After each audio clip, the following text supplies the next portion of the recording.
Assalamualaikum dear students, I welcome all of you back to this ETC series. Immerse target course के नाम से हम series चला रहे हैं बेटा, जिसमें हम बोर्ड एग्जाम के रिलेटेड आने वाले सवालों को यहाँ पर डिस्कस करते हैं। तो ये जो हम डिस्कशन कर रहे हैं इसमें एंट्रेंस एग्जाम के रिलेटेड हम कुछ भी नहीं डिस्कस करेंगे, सिर्फ जो बोर्ड एग्जाम में पूछे गए जाने वाले सवाल होंगे उनको आपको आंसर्स कैसे लिखना है उसके बारे में हम डिस्कशन करेंगे। तो आज मैं 11th क्लास के पहला ही चैप्टर जो है बेटा आपका some basic concepts of chemistry, उस चैप्टर को ले रहा हूं। इस चैप्टर के बेटा बोर्ड एग्जाम में जो मार्क्स होंगे वो बोर्ड एग्जाम के जो मार्क्स होंगे वो होंगे 7 मार्क्स। अब ये जो 7 मार्क्स होंगे इनको डिस्ट्रीब्यूट कैसे करेगा बोर्ड एग्जाम में, तो देखिए बेटा 7 मार्क्स का डिस्ट्रीब्यूशन कैसे होगा। यूजुअली इस चैप्टर में से लॉन्ग आंसर टाइप नहीं आया है, यूजुअली नहीं आता है, बट अगर आ भी गया तो क्या क्या कॉम्बिनेशन पॉसिबल है वो कॉम्बिनेशन में आपको दिखा दूंगा। एक लॉन्ग आंसर सवाल भी आ सकता है, इसमें यूजुअली नहीं आता है। शॉर्ट आंसर टाइप तो आते हैं और वेरी शॉर्ट आंसर भी आते हैं। अब अगर long answer type of question आ भी गया तो लॉन्ग आंसर टाइप ऑफ सवाल जो होगा उसके 5 मार्क्स होंगे, तो हो गए वो 5 मार्क्स प्लस। बता और क्या कॉम्बिनेशन बन सकता है, 2 मार्क्स का एक सवाल आ सकता है, तो ऐसे बन सकता है कॉम्बिनेशन 5+2 वाला कॉम्बिनेशन। तो ऐसे आपको 2 सवाल पूछे जा सकते हैं जिनका आपको आंसर लिखना होगा। या तो आप ऐसे करेंगे, या तो आप 5 मार्क्स वाला एक सवाल लेंगे और 1 मार्क्स का एक सवाल और 1 मार्क्स का, मतलब वेरी शॉर्ट आंसर में 1-1 आपको दिया जाएगा। या तो आप ऐसा भी कॉम्बिनेशन कर सकते हैं, you can have 3 marks question, we can have another 2 mark question और अनदर 2 मार्क क्वेश्चन। ये हमारे पॉसिबिलिटीज बनेंगे डिफरेंट क्वेश्चंस के। या तो हम ऐसा भी कर सकते हैं 3+3 और प्लस करेंगे 1 मार्क्स का क्वेश्चन, मतलब 3 मार्क्स के 2 सवाल आएंगे और 1 मार्क्स का एक सवाल आएगा। तो ये पॉसिबिलिटीज है, डिफरेंट पैटर्न्स ऑफ क्वेश्चंस जो इसमें बन सकते हैं। अब इसमें क्या क्या इंपॉर्टेंट क्वेश्चंस होंगे वो सारे इंपॉर्टेंट क्वेश्चंस हम आज के इस डिस्कशन में लाएंगे बेटा। तो देखिए बेटा, हमारा जो पहला क्वेश्चन होगा आज के डिस्कशन का वो क्वेश्चन है डिफाइन द फॉलोइंग टर्म्स। हमें इन टर्म्स को क्या करना है बेटा, डिफाइन करना है। तो इन टर्म्स को हम कैसे डिफाइन करेंगे। हमारा जो पहला टर्म इसमें दिया हुआ है वो फर्स्ट टर्म जो दिखा है यहाँ पे वो दिया बेटा एटॉमिक मास। एटॉमिक मास क्या होता है। दूसरा टर्म लिखा बेटा ग्राम एटॉमिक मास क्या होता है। थर्ड टर्म लिखा है मॉलिक्यूलर मास और फोर्थ टर्म लिखा बेटा ग्राम मॉलिक्यूलर मास। इनका मतलब क्या होता है, ये इन पे जाने से पहले आप एक चीज बेटा पहले याद रखेंगे, वो है कि सर ये वाला जो वैल्यू होता है ये वैल्यू आप याद रखेंगे बेटा। वैल्यू है 6.02 इंटू 10⁻23। ये वाला जो वैल्यू होता है बेटा, इस वैल्यू को हम नाम कहते हैं बेटा 1 मोल। इसको हम नाम कहते हैं 1 मोल, या तो इस वैल्यू को हम नाम कहते हैं एवोगैड्रोस नंबर। या तो इस वैल्यू को क्या बोलना है बेटा, एवोगैड्रोस नंबर, और इस एवोगैड्रोस नंबर को हम Na से दिखाते हैं, एवोगैड्रोस नंबर। ये आप याद रखेंगे, ये वैल्यू होता है क्या आगे समझा देंगे। देखिए बेटा क्या है, पहला टर्म जो हमें लिखा है वो लिखा है एटॉमिक मास। अब एटॉमिक मास होता है क्या, देखिए बेटा एटॉमिक मास, एटॉमिक मास, एटॉमिक मास क्या होता है, किसी भी एलिमेंट के एक अकेले सिंगल एटम का जो मास होता है उस मास को हम नाम कहते हैं atomic mass. It is the mass of single atom of an element. तो एटॉमिक मास को कैसे डिफाइन करेंगे बेटा, it is the mass of a single atom of an element. Single atom of an element, किसी भी element के एक अकेले एटम का जो मास होगा उस मास को हम नाम कहेंगे बेटा एटॉमिक मास। अब ये जो एटॉमिक मास होता है ये किन का मास होता है, एटम के अंदर जितने भी पार्टिकल्स होते हैं जिनको हम नाम बोलते हैं सब एटॉमिक पार्टिकल्स, ये उन्हीं पार्टिकल्स का एक्चुअल में कंबाइन करके कंबाइंड मास होता है। तो एटम के अंदर जो पार्टिकल्स होते हैं, क्या क्या पार्टिकल होते हैं, एटम के अंदर आपके पास एक न्यूक्लियस होता है, न्यूक्लियस होगा बेटा, ये न्यूक्लियस है। इस न्यूक्लियस में टू टाइप्स ऑफ पार्टिकल्स होंगे, एक तो इसमें न्यूट्रॉन्स होंगे और उसमें होंगे बेटा प्रोटॉन्स। तो इस न्यूक्लियस में 2 टाइप ऑफ पार्टिकल है। उसके बाद न्यूक्लियस के जो बाहर वाला पार्ट है उसको हम कहेंगे बेटा एक्स्ट्रा न्यूक्लियर पार्ट। ये जो एक्स्ट्रा न्यूक्लियर पार्ट होगा इसमें होते हैं बेटा particles which we call electrons. अब इस पूरे एटम में जो पार्टिकल है एक तो न्यूट्रॉन्स है, प्रोटॉन्स और इलेक्ट्रॉन्स है। तो अगर मुझे एटॉमिक मास बताना होगा ये एटॉमिक मास किसका मास है एक्चुअल में, तो एटॉमिक मास को मैं ऐसे लिखूंगा बेटा कि जो एटॉमिक मास होता है ये एक्चुअल में सम ऑफ मासेस होता है। किसका mass, mass of protons, mass of protons, एक एटम के अंदर जितने प्रोटॉन्स होंगे वो प्रोटॉन्स कितने होंगे plus mass of neutrons, mass of neutrons, और उसके अलावा हम लेंगे बेटा मास ऑफ इलेक्ट्रॉन्स, प्लस कर लेंगे मास of electrons, mass of electrons. अगर मैं इन सारे पार्टिकल्स का कंबाइंड मास ले लूं तो कंबाइन करके जो इनका नेट मास आएगा उस मास को हम क्या नाम कहेंगे बेटा, उस मास को हम कहेंगे that's termed as the atomic mass. अब एटम के अंदर जो ये पार्टिकल्स होंगे, इनमें से जो नेग्लिजिबल मास होता है वो होता है इलेक्ट्रॉन्स का in comparison to neutrons and protons. तो आप मास ऑफ इलेक्ट्रॉन्स को नेग्लेक्ट भी कर सकते हैं। You can simply write atom mass is the mass of protons plus mass of neutrons. इसको हम नाम कहते हैं बेटा एटॉमिक मास। तो ऐसे आप डेफिनेशन लिखेंगे और साइड में लिखेंगे कि it is a combination of mass of the सब एटॉमिक पार्टिकल्स। तो ये हो गया हमारा एटॉमिक मास। अब दूसरा टर्म जो हमारा लिखा है वो लिखा है बेटा ग्राम एटॉमिक मास। अभी ग्राम एटॉमिक मास का मतलब क्या है समझ लेते हैं बेटा। ग्राम एटॉमिक मास क्या होता है? ग्राम एटॉमिक मास, ग्राम एटॉमिक मास। देखिए बेटा ग्राम एटॉमिक मास क्या होता है। अगर हम छोटे छोटे जो एटम्स होते हैं, अगर हम एटम्स ही लेंगे, लेकिन कितने एटम लेंगे? हमने मान लो एक कंटेनर लिया हुआ, लेट्स अज्यूम कि वी हैव अ कंटेनर। तो ये हमारे पास एक कंटेनर है। इस कंटेनर में मैंने बहुत सारे एटम्स लिए हैं। ये एटम्स मैंने लिए हुए हैं बेटा कंटेनर के अंदर। तो ये जो एटम्स होंगे, अगर मैं एक कंटेनर के अंदर जो एटम्स है, अगर मैं इनका नंबर लूंगा बराबर 6.02 इंटू 10⁻23 एटम्स। हमने जो कंटेनर के अंदर एटम्स ले लिए वो कितने एटम लिए? 6.02 इंटू 10⁻23। अगर मैं कंटेनर में इतने एटम्स ले रहा हूं, इन सारे एटम्स का मिला के कंबाइन करके जो मास होगा उस मास को हम नाम कहेंगे बेटा ग्राम एटॉमिक मास। तो आप कैसे डिफाइन करेंगे ग्राम atomic mass? It's a mass of, it's a mass of 6.02 into 10⁻23 atoms. या तो ऐसे बोलेंगे it is a mass of, इस नंबर को मैंने अभी बोला था, ये नंबर कितना होता है? एवोगैड्रो नंबर कहते हैं। It is a mass of Avogadro number of atoms. तो ये हम डिफाइन कर सकते हैं ग्राम एटॉमिक मास क्या होता है। तो आप बोलेंगे बेटा it is the mass of, it is the mass of 6.02 into 10⁻23। और दूसरा नाम क्या बोलेंगे? और एवोगैड्रोस नंबर, और एक चीज लिख सकते हैं बेटा, और 1 मोल ऑफ एटम्स। इसी नंबर को तो आप बेटा 1 मोल भी कहते हैं, इसको 1 मोल भी कहते हैं।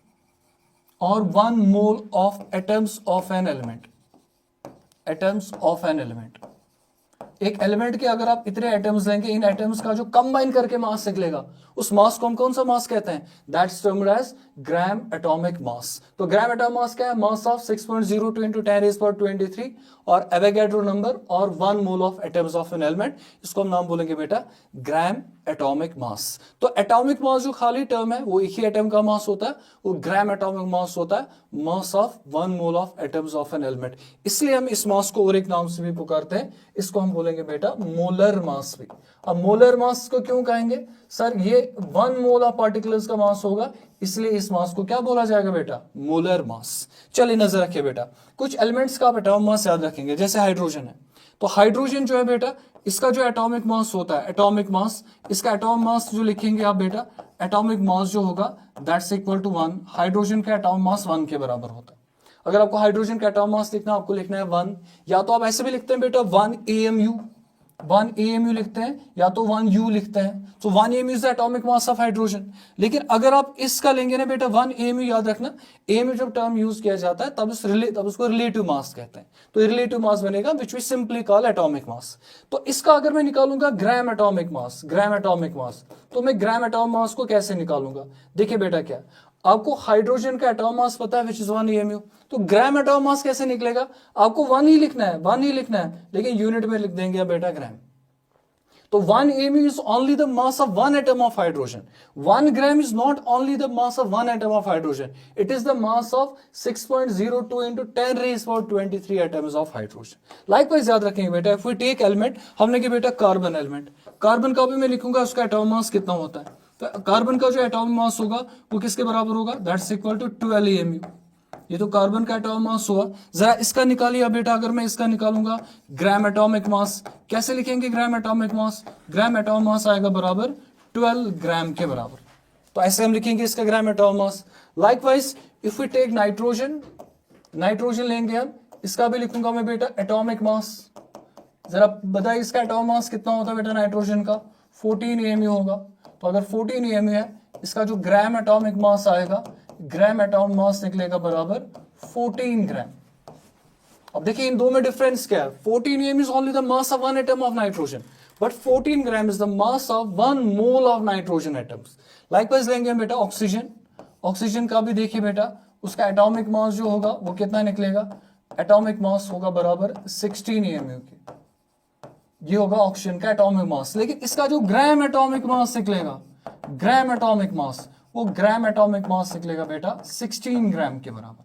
You can similarly take sulphur, आप ले सकते हैं बेटा, जरा सल्फर का बताए बेटा, सल्फर बताए, सल्फर का एटॉम मास होगा बेटा 16 के बराबर, 32 के बराबर, एटॉम मास है 32 AMU, और इसका जो ग्राम एटॉमिक मास निकलेगा वो निकलेगा 32 ग्राम के बराबर। तो ये आप कुछ एलिमेंट्स है, उनका एटॉम मास और ग्राम एटॉम मास आपको लिखना आना चाहिए। तो आप एटॉम मास याद रखेंगे, ग्राम एटॉम मास सब खुद लिखेंगे। तो क्लोरीन में दे ले रहा हूं बेटा, क्लोरीन के आप खुद आंसर बताओ। इसका जो एटॉम मास होता है 35.5 AMU, 35.5। आप खुद लिखेंगे इसका ग्राम एटॉमिक मास, सोच समझ के आप निकाले। लाइकवाइज मैं सोडियम ले लूंगा बेटा, सोडियम का भी आप लिखेंगे एटॉमिक मास, और इसका ग्राम एटॉम मास भी आप लिखेंगे। एटॉम मास होगा इसका 23, ग्राम एटॉम मास आपको खुद ही लिखना है। ग्राम एटॉम मास कितना आएगा वो आप लिख लेंगे बेटा, ठीक है। तो ये तो हो गया एटॉम मास क्या होता है और ग्राम एटॉम मास क्या होता है।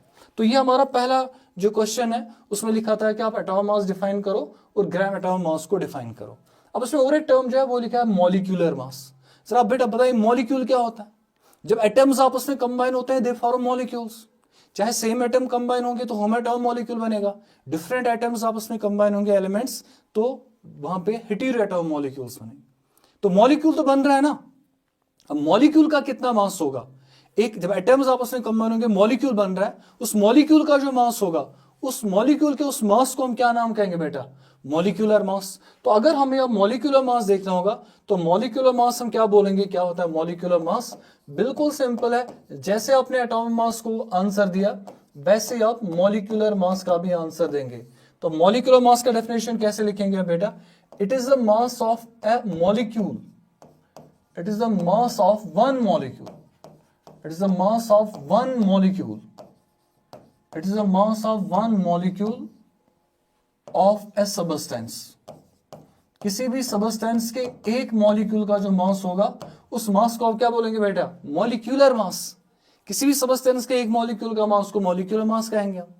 और दूसरा टर्म जो लिखा है बेटा, दूसरा टर्म जो होगा ये होगा मॉलिक्यूलर मास। मॉलिक्यूलर मास जो होगा इसको आप ऐसे भी लिख सकते हैं कि जो मॉलिक्यूलर मास होगा वो होता है बराबर, इट इज इक्वल टू किसके बराबर होता है, समेशन ऑफ किसका, summation of atomic masses, atomic masses, it is summation of atomic mass. For example जैसे मैं एक एग्जांपल ले रहा हूं, लेट्स अज्यूम आपको हाइड्रोजन मॉलिक्यूल दिया है H2 मॉलिक्यूल, H2 मॉलिक्यूल का आपको मॉलिक्यूलर मास निकालना है। कितने एटम्स है हाइड्रोजन के? 2 एटम्स। जरा हाइड्रोजन के एक एटम का मास बताओ, 1 होता है।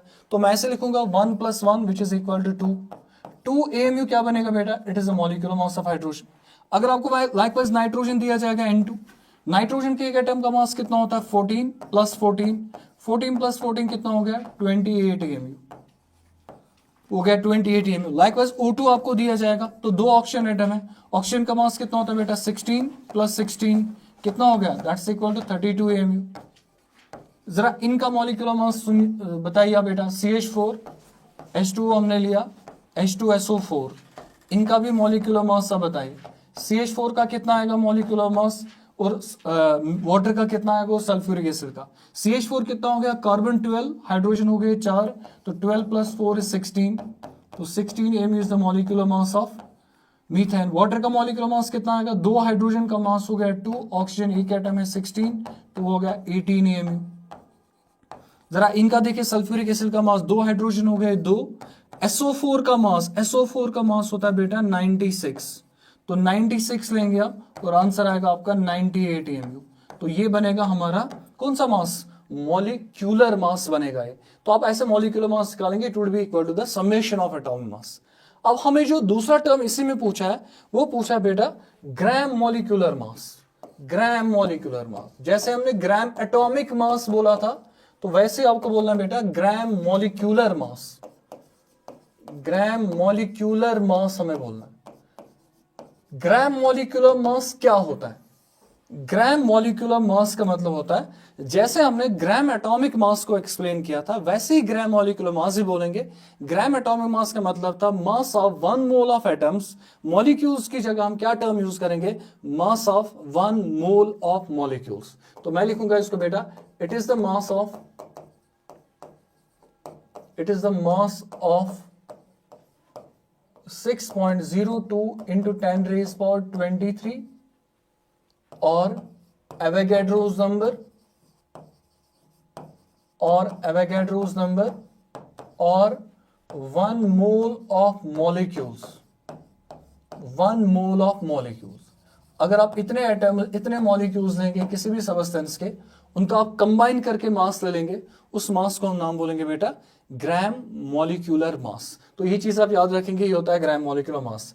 अब निकालेंगे कैसे ग्राम मॉलिक्यूलर मास, वो समझिए बेटा क्या है।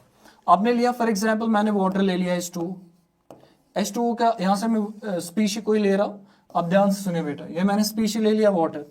इस वाटर के मैं 2 मास निकालूंगा, एक तो इसका मॉलिक्यूलर मास कितना आएगा और दूसरा मैं लिखूंगा इसका ग्राम मॉलिक्यूलर मास। मैं यहां पे लिख रहा हूं ग्राम मॉलिक्यूलर मास।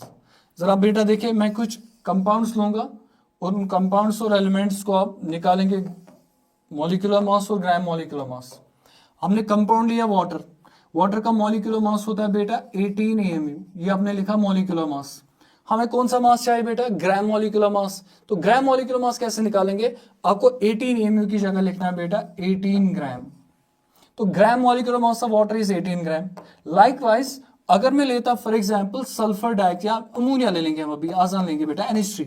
जरा NH3 का आप देखिए बेटा, NH3 का कितना मॉलिक्यूलर मास आएगा, नाइट्रोजन का जो मास है वो है 14, 3 हाइड्रोजन हो गए, उनका मास हो गया 3, 14 + 3 हो गया 17। तो इसका जो मास आएगा वो आएगा 17 AMU। उस 17 AMU में यहां पे ग्राम मॉलिक्यूलर मास लिखेंगे और 17 ग्राम। जरा इसका सोचिए बेटा, अगर मैं O2 ले लेता, O2 ऑक्सीजन मॉलिक्यूल ले लिया, इसका जो मॉलिक्यूलर मास निकलेगा वो निकलेगा 32 AMU, होगा मॉलिक्यूलर मास। इसका ग्राम मॉलिक्यूलर मास कितना आएगा 32 ग्राम। बताइए बेटा नेक्स्ट, अगर आप ग्लूकोज लेंगे C6H12O6, ग्लूकोज का कितना आएगा बेटा मॉलिक्यूलर मास, इसका मॉलिक्यूलर मास आएगा बेटा 180 AMU और इसका जो ग्राम मॉलिक्यूलर मास आएगा वो आएगा 180 ग्राम। तो ग्राम मॉलिक्यूलर मास में हम क्या एक ही एटम का, एक ही मॉलिक्यूल का मास निकालते हैं या 1 मोल ऑफ मॉलिक्यूल्स का मास निकालते हैं। We calculate the mass of 1 mole of molecules. तो ये वाला जो मास है ये 1 मोल का मास है, इसलिए इस मास को हम समटाइम्स ऐसा भी पढ़ सकते हैं, it's termed as molar mass. Sir वहां पे भी आपने मोलर मास ही कहा, यहां भी आप मोलर मास ही कह रहे हैं। हाँ बिल्कुल सही है, वहां पे भी मैंने 1 मोल ही लिया था, यहां पे भी 1 मोल ही लिया। वहां पे 1 मोल ऑफ एटम्स लिए हैं, यहाँ पे 1 मोल ऑफ मॉलिक्यूल्स लिए हैं। वहां पे एटम्स काउंट किए थे, यहाँ पे मॉलिक्यूल्स काउंट करने हैं, लेकिन नंबर दोनों जगह सेम होगा। जब तक नंबर होगा 1 मोल के बराबर 6.02 into 10⁻23 के बराबर, तब तक उस मास को आप कहते रहेंगे कौन सा mass, molecular mass. But when these are atoms you can call them gram atomic mass, when the counting particles are molecules you can call it gram molecular mass. तो बेटा ये चीज आप याद रखेंगे। सुनिए बेटा एक इंपॉर्टेंट पॉइंट जो आस्क्ड क्वेश्चंस में से है वो आप याद रखेंगे। देखिए बेटा क्या relationship between molecular mass and vapour density. Relationship between किस किस के बीच में बेटा, between molecular mass and vapour density. Molecular mass and vapour density, हमें ये चीज नहीं जानना है कि वेपर डेंसिटी होता क्या है, बट ये 1 मार्क्स का सवाल आता है, आपको सिर्फ रिलेशनशिप वहां पे लिखना है, डिराइव नहीं करना है। डेराइवेशन आपका सिलेबस में भी नहीं है और ना आपको डेराइवेशन करना है। याद रखेंगे कि जो मॉलिक्यूलर मास होता है बेटा, मॉलिक्यूलर मास वो होता है बराबर that's equal to 2 into vapour density. ये इक्वेशन आप याद रखेंगे। मैं आपको लास्ट में दिखाऊंगा क्या क्या क्वेश्चंस पूछे गए, उनमें आपको ये सवाल भी मिलेगा जरूर। क्या बताएं मॉलिक्यूलर मास और वेपर डेंसिटी का रिलेशनशिप क्या होता है। मॉलिक्यूलर मास होता है बराबर ट्वाइस इनटू वेपर डेंसिटी। तो वेपर डेंसिटी किसके बराबर आएगा, vapour density that's equal to molecular mass divide by 2। Molecular mass को आप किससे डिवाइड करेंगे बेटा, 2 से, तो हमारा आएगा वेपर डेंसिटी इक्वेशन, ये बनेगा हमारा। तो बेटा ये फॉर्मूला याद रखेंगे, पूछा जाता है 1 मार्क्स वाला सवाल कि what is the relationship between molecular mass and vapour density. तो ये हो गया हमारा फर्स्ट क्वेश्चन, ठीक है बेटा, नजर रखिए। अब क्वेश्चन नंबर 2। क्वेश्चन नंबर 2 में लिखा है कि डिफाइन मोल, मोल को आप डिफाइन करिए, and how are number of moles calculated, किसी भी सब्सटेंस के नंबर ऑफ मोल्स को कैसे कैलकुलेट किया जाता है। अब मोल होता क्या है, मोल को कैसे डिफाइन करेंगे हम। देखिए बेटा, पहली चीज हम सीखेंगे कि मोल कैसे डिफाइन करना है हमें। देखो क्या होता है, मोल किसी भी सब्सटेंस की उतनी क्वांटिटी होती है, उतना अमाउंट होता है, उतना मास होता है। अगर उस अमाउंट में हमें मिलेंगे 6 इंटू 10⁻23 पार्टिकल्स, किसी भी सब्सटेंस में अगर 6 इंटू 10⁻23 पार्टिकल्स होंगे उस सब्सटेंस के, तब हम उस पूरी क्वांटिटी को नाम बोलेंगे 1 मोल। उसको हम क्या नाम बोलेंगे बेटा, 1 मोल। देखिए मैं एक एग्जांपल ले रहा हूं बेटा, एग्जांपल लिख ले रहा हूं। मैं लूंगा 12 ग्राम, क्या लूंगा बेटा, 12 ग्राम ऑफ कार्बन 12। सर ये क्या होता है 12 ग्राम ऑफ कार्बन 12? कार्बन के 3 आइसोटोप होते हैं, कार्बन 12, कार्बन 13, कार्बन 14। उसमें से मैं एक आइसोटोप ले रहा हूं जो सबसे ज्यादा स्टेबल भी होता है, कार्बन 12। इसी कार्बन 12 के मैं कितना मास ले रहा हूं बेटा, 12 ग्राम ले रहा हूं। अगर मैं इस 12 ग्राम ऑफ कार्बन 12 में ये काउंट करूं कि इसमें एटम्स कितने होंगे, कार्बन के कितने एटम्स होंगे, तो इस पूरे मास में जो कार्बन के एटम्स होंगे वो होंगे 6.02 इंटू 10⁻23 कार्बन एटम्स। तो इतने कार्बन एटम्स होंगे। तो मैं फिर ऐसे बोलूंगा कि इस वाले मास में 12 ग्राम ऑफ कार्बन 12 में प्रेजेंट होंगे इतने सारे एटम्स, जो ये वाला नंबर है बेटा इसको तो 1 मोल कहते हैं।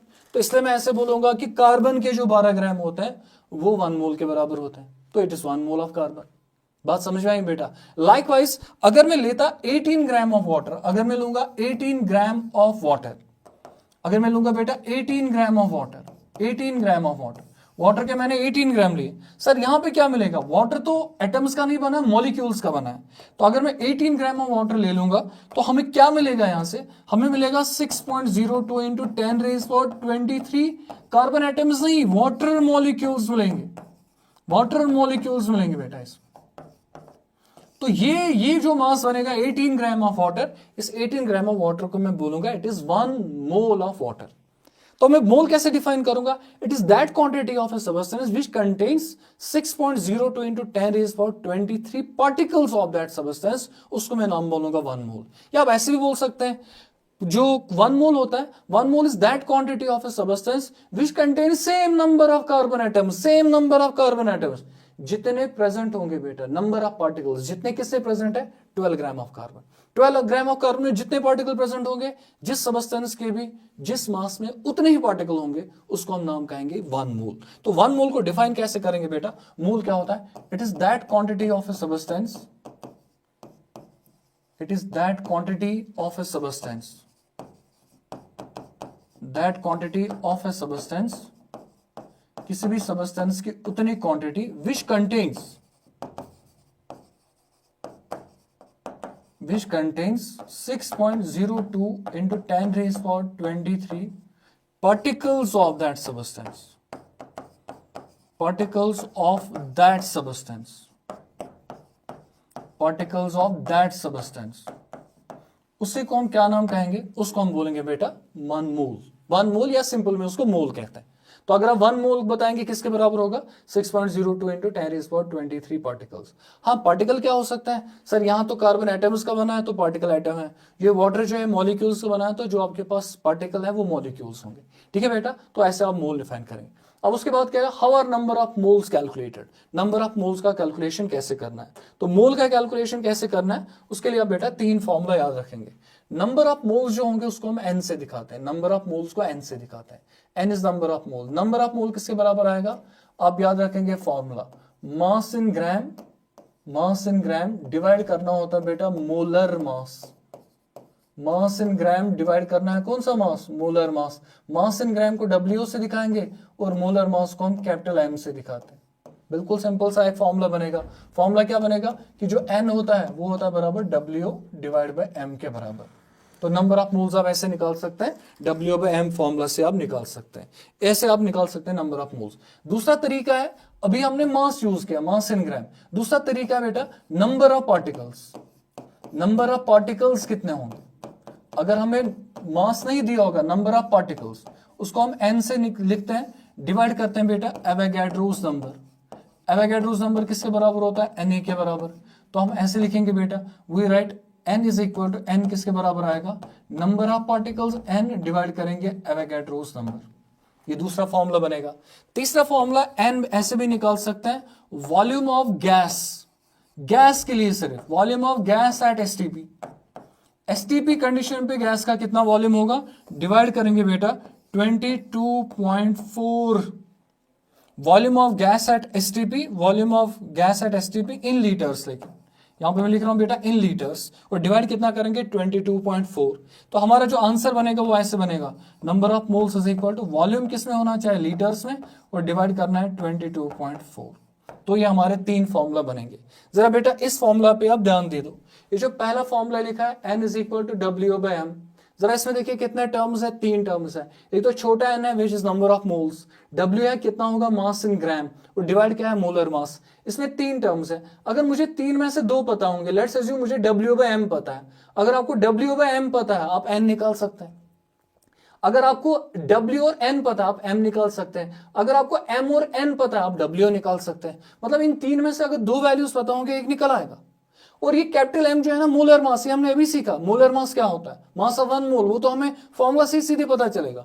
लाइकवाइज यहाँ पे देखिए इस फॉर्मूले में क्या है, इस फॉर्मूले में बेटा जो Na है, Na is constant, Avogadro's number, तो Na का वैल्यू तो फिक्स है। तो अगर आपको नंबर ऑफ पार्टिकल्स दिए जाएंगे आप नंबर ऑफ मोल्स निकाल सकते हैं, नंबर ऑफ मोल्स दिए जाएंगे नंबर ऑफ पार्टिकल्स निकाल सकते हैं। लाइकवाइज यहाँ पे इस इक्वेशन में देखो इसमें भी 2 ही टर्म्स है, एक तो है नंबर ऑफ मोल्स और वॉल्यूम इन लीटर्स। तो अगर वॉल्यूम इन लीटर्स दिए हम मोल्स निकाल सकते हैं, मोल्स दिए होंगे वॉल्यूम इन लीटर्स निकाल सकते हैं। लेकिन किस स्पीशी के लिए, जो स्पीशी क्या होना चाहिए बेटा, जो गैशियस स्पीशी होना चाहिए। ठीक है बेटा, रखते हैं नजर अब, और एक पॉइंट याद रखेंगे। देखिए बेटा क्या, तो ये फॉर्मूला जो है ना इनको आप बेटा अच्छे से याद कर लें। देखो क्वेश्चन हम क्या ले रहे हैं, क्वेश्चन ले रहे हैं, देखो बेटा क्वेश्चन हम क्या ले रहे हैं,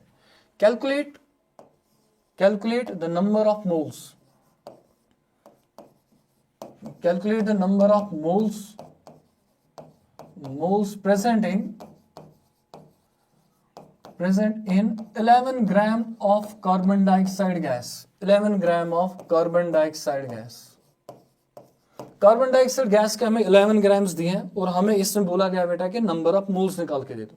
calculate the number of moles present in 11 gram of carbon dioxide. तो हमें क्या क्या दिया हुआ जरा सोल्यूशन बताइए बेटा।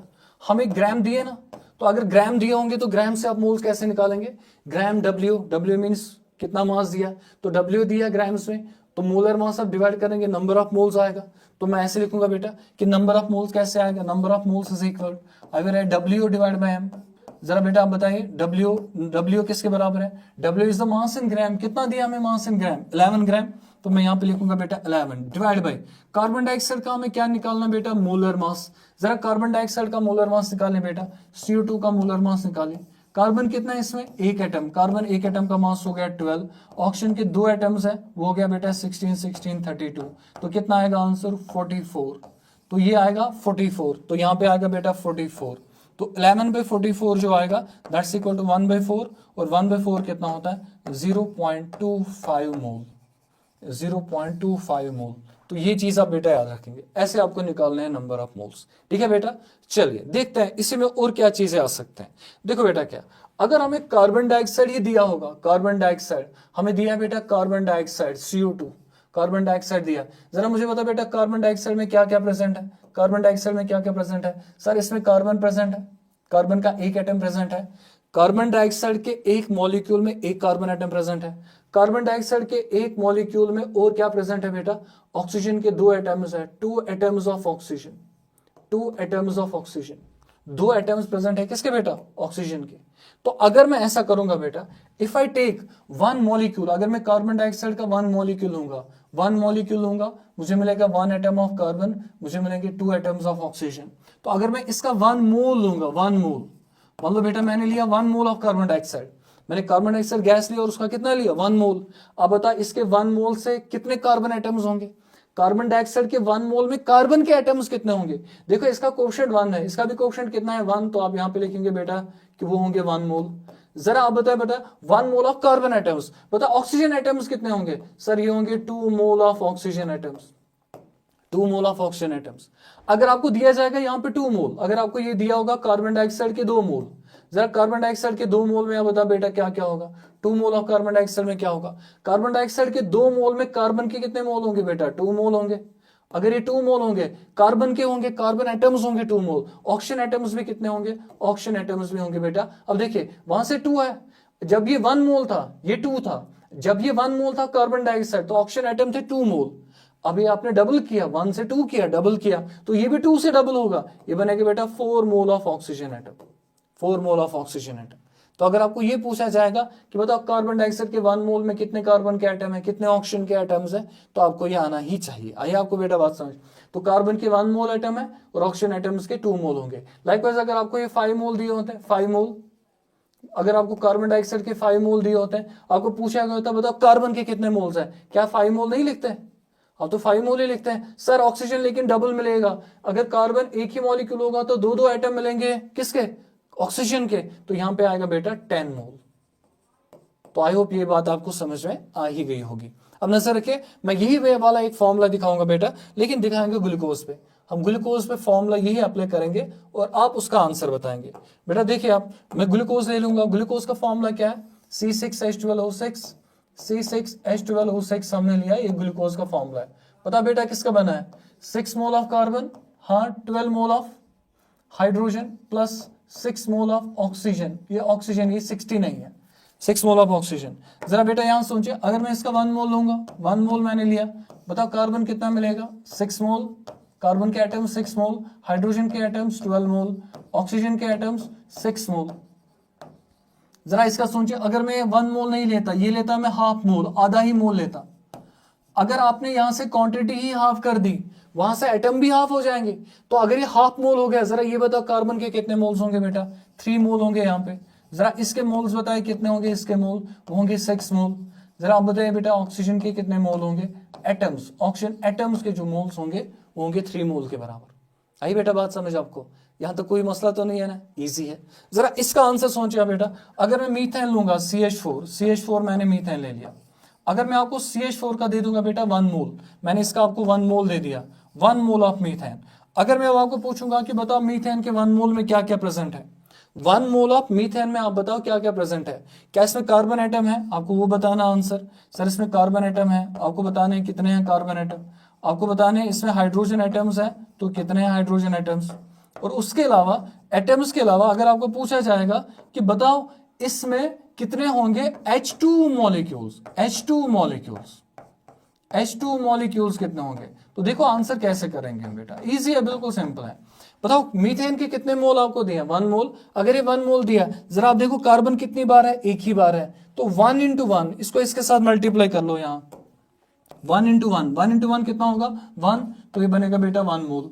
बताओ उसके बाद हाइड्रोजन एटम कितने हैं, 1 into 4 कितना आएगा बेटा 4 मोल, ये हो गया हाइड्रोजन एटम। अब आप यहीं पे आ जाओ, अब आप मीथेन पे नहीं जाएंगे। हाइड्रोजन एटम कितने मोल है आपके पास, 4 मोल। सर जब हाइड्रोजन मॉलिक्यूल बनेगा, दो एटम्स आपस में कंबाइन होंगे, when two atoms combine with each other, 2 atoms के कंबाइन होने से एक ही मॉलिक्यूल बनेगा। तो एटम कितने कंबाइन होंगे, 4 मोल।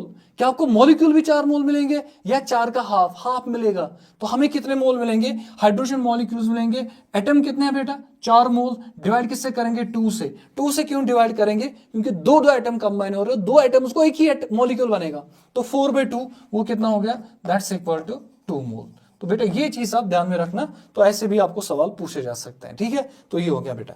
अब देखिए उसके अलावा मैंने यहाँ पे जो फॉर्मूला बताया था, वो फॉर्मूला बताया था W/M वाला, W/M वाला। अब मैं इसी फॉर्मूला को थोड़ा आगे बढ़ाऊंगा, तो देखते हैं बेटा आप आंसर क्या कैसे कर लेंगे इसका। देखिए बेटा क्या है, आपको क्वेश्चन अब ऐसे दिया है, क्वेश्चन दिया है find the mass of, find the mass of 0.1 mole of 1 mole of methane CH4 gas. Find the mass of 0.1 mole of methane gas. आपको मीथेन गैस का दिया है 0.1 मोल, आपको बताना उसका मास कितना निकलेगा, 0.1 मोल ऑफ मीथेन गैस। अब देखिए आपको मोल दिया, आप देखिए क्वेश्चन में कि आपको मोल दिया नहीं दिया, मोल दिया, तो आपको एन दिया है, एन का वैल्यू कितना दिया बेटा 0.1, एन वैल्यू दिया। आपको मीथेन भी दिया, बताओ जरा बेटा बताओ मीथेन का मोलर मास कितना होता है, मोलर मास ऑफ मीथेन अभी आपने निकाला था, कार्बन हो गया 12 और 4 हाइड्रोजन, कितना हो गया बेटा 16 हो गया इसका मोलर मास। आपको क्या निकालना है, फाइंड द मास। तो मास कैसे निकालेंगे, हम लिखेंगे m is equal to W/M, N is equal to W/M। आपको क्या लिया, N भी दिया हुआ है, N दिया हुआ है, आपको मोलर मास भी पता है, मोलर मास भी पता है, क्या निकालना है, W। तो W किसके बराबर आएगा, नंबर ऑफ मोल्स मल्टीप्लाई करेंगे मोलर मास। तो नंबर ऑफ मोल्स कितना है 0.1 और मोलर मास कितना है 16, तो आंसर आएगा 0.1 इंटू 16 इज 1.6 ग्राम। तो 1.6 ग्राम आएगा हमारा आंसर। मेरा बात समझ में आई? इजी है, मुश्किल तो नहीं है, बिल्कुल सिंपल है। नजर रखिए बेटा क्या, और एक सवाल देख लेते हैं। सवाल हमारा ऐसा है बेटा, देखो क्या लिखा है, find the number of moles, find the number of moles in 5.6 litre of SO2 gas at STP, SO2 gas at STP. Find the number of moles in 5.6 liter of SO2 gas at STP। आपको sulphur dioxide gas दिया हुआ है और STP पे आपको बताना है कि इसके 5.6 लीटर में कितने मोल्स होंगे। जरा बेटा पहला कंडीशन देखो, क्या STP कंडीशन दिया हुआ है बताओ कितने लीटर दिया वॉल्यूम, तो वॉल्यूम है बेटा किसके बराबर, 5.6 लीटर के बराबर वॉल्यूम है। बताओ कौन सा गैस दिया बेटा, सल्फर डाइऑक्साइड गैस। अब गैस कोई भी दिया होगा तो नंबर ऑफ मोल्स का फॉर्मूला क्या है, number of moles is equal volume in litres divide करेंगे बेटा 22.4। तो नंबर ऑफ मोल्स कैसे आएगा, वॉल्यूम इन लीटर्स कितना है 5.6 litre divide by molar volume कितना होता है 22.4। 22.4 जो होता है it is the volume occupied by 1 mole of gas at STP। एक मोल का वॉल्यूम कितना होगा एट STP, तो एक मोल का वॉल्यूम होगा 22.4। तो n जो आएगा इसको सिंपलीफाई करोगे तो 1/4 आएगा, 1/4 आएगा बराबर 0.25 मोल। तो ये आएगा हमारा नंबर ऑफ मोल्स। ठीक है बेटा, तो ऐसे ऐसे आपको सवाल पूछे जा सकते हैं और ये सिंपल सवाल होते हैं, मुश्किल सवाल कोई भी नहीं होता है। ठीक है, तो ये हो गया हमारा कि जो हमें पहले वाला दिया है था, और न्यूमेरिकल्स ऑफ मोल तो हमने कर लिए। तो ये न्यूमेरिकल्स आप बेटा थोड़ा ख्याल रखना इनका। देखिए बेटा हमारा जो नेक्स्ट सवाल है वो क्या लिखा है, नेक्स्ट सवाल में लिखा है state and explain law of constant proportions. State and explain क्या करना है हमें बेटा, लॉ ऑफ कांस्टेंट प्रोपोर्शन को हमें बताना भी और एक्सप्लेन भी करना है। देखिए लॉ ऑफ कांस्टेंट प्रोपोर्शन क्या कहता है, लॉ ऑफ कांस्टेंट प्रोपोर्शन हमें ये समझाता है कि जब भी कोई केमिकल कंपाउंड बनेगा, कोई केमिकल कंपाउंड बनेगा, कंपाउंड कैसे बनता है, जब डिफरेंट एलिमेंट्स कंबाइन होंगे या सेम एलिमेंट्स, डिफरेंट एलिमेंट्स। तो डिफरेंट एलिमेंट्स जो होंगे, डिफरेंट एलिमेंट्स वो आपस में कंबाइन होंगे, डिफरेंट एलिमेंट्स जो होंगे वो आपस में कंबाइन होंगे। जब डिफरेंट एलिमेंट्स आपस में कंबाइन होंगे तो वहां पे जो स्पीशी बनेगा वो बनेगा कंपाउंड। वो स्पीशी जो बनेगा वो क्या बनेगा, कंपाउंड। डिफरेंट एलिमेंट्स कंबाइन हो गए और कंपाउंड बना लिया। उस कंपाउंड में जो दो एलिमेंट्स आपस में या तीन एलिमेंट या चार एलिमेंट आपस में कंबाइन होंगे, उनके बीच का जो मास रेशो होगा, कौन सा ratio, mass ratio, that mass ratio is always fixed. वो मास रेशो कभी भी चेंज नहीं होगा, वो ऑलवेज क्या रहेगा, ऑलवेज रहेगा बेटा कांस्टेंट। जैसे मैं एक एग्जांपल से समझाऊंगा बेटा, अगर हम कार्बन डाइऑक्साइड बनाएंगे, कार्बन डाइऑक्साइड हम बनाएंगे, CO2 बना लेंगे। कार्बन डाइऑक्साइड को आप किसी भी मेथड से बनाओ, जो भी मेथड आप एम्प्लॉय करेंगे, कार्बन डाइऑक्साइड में दो ही एलिमेंट्स प्रेजेंट होंगे। कौन कौन एलिमेंट होगा, एक तो कार्बन होगा उसमें और ऑक्सीजन होगा। कार्बन डाइऑक्साइड आपने बना लिया, जरा कार्बन डाइऑक्साइड बताइए किन एलिमेंट्स के कंबाइन होने से बना होगा। सर कार्बन और ऑक्सीजन जब आपस में कंबाइन होंगे कार्बन डाइऑक्साइड बना होगा। इस कार्बन डाइऑक्साइड में आप देखिए कि इसमें जो दो एलिमेंट्स है, उन दो एलिमेंट्स का हमें देखना है कौन सा रेशो बेटा, mass ratio, mass ratio of elements. जरा बेटा इस मास रेशो ऑफ एलिमेंट्स आप इसमें देखिए कौन कौन एलिमेंट है बेटा इसमें, एक तो हाइड्रोजन है और दूसरा कौन सा है, ऑक्सीजन है बेटा इसमें। तो मैं यहां पे लूंगा मास ऑफ हाइड्रोजन, यहां पे लूंगा मास ऑफ ऑक्सीजन। जरा आप देखिए sorry mass of carbon and mass of oxygen. तो मैं लूंगा यहां पे बेटा mass of carbon, mass of carbon लूंगा मैं, और यहां से लूंगा मैं mass of oxygen, mass of oxygen. जरा मास ऑफ कार्बन बताइए कितना है, कार्बन का एक ही एटम है तो मास हो गया 12:2। हाइड्रोजन ऑक्सीजन के कितने एटम है, दो, दो का मास हो गया 32। इसको आप सिंपलीफाई कर सकते हैं, वो आंसर आएगा बेटा 3:8।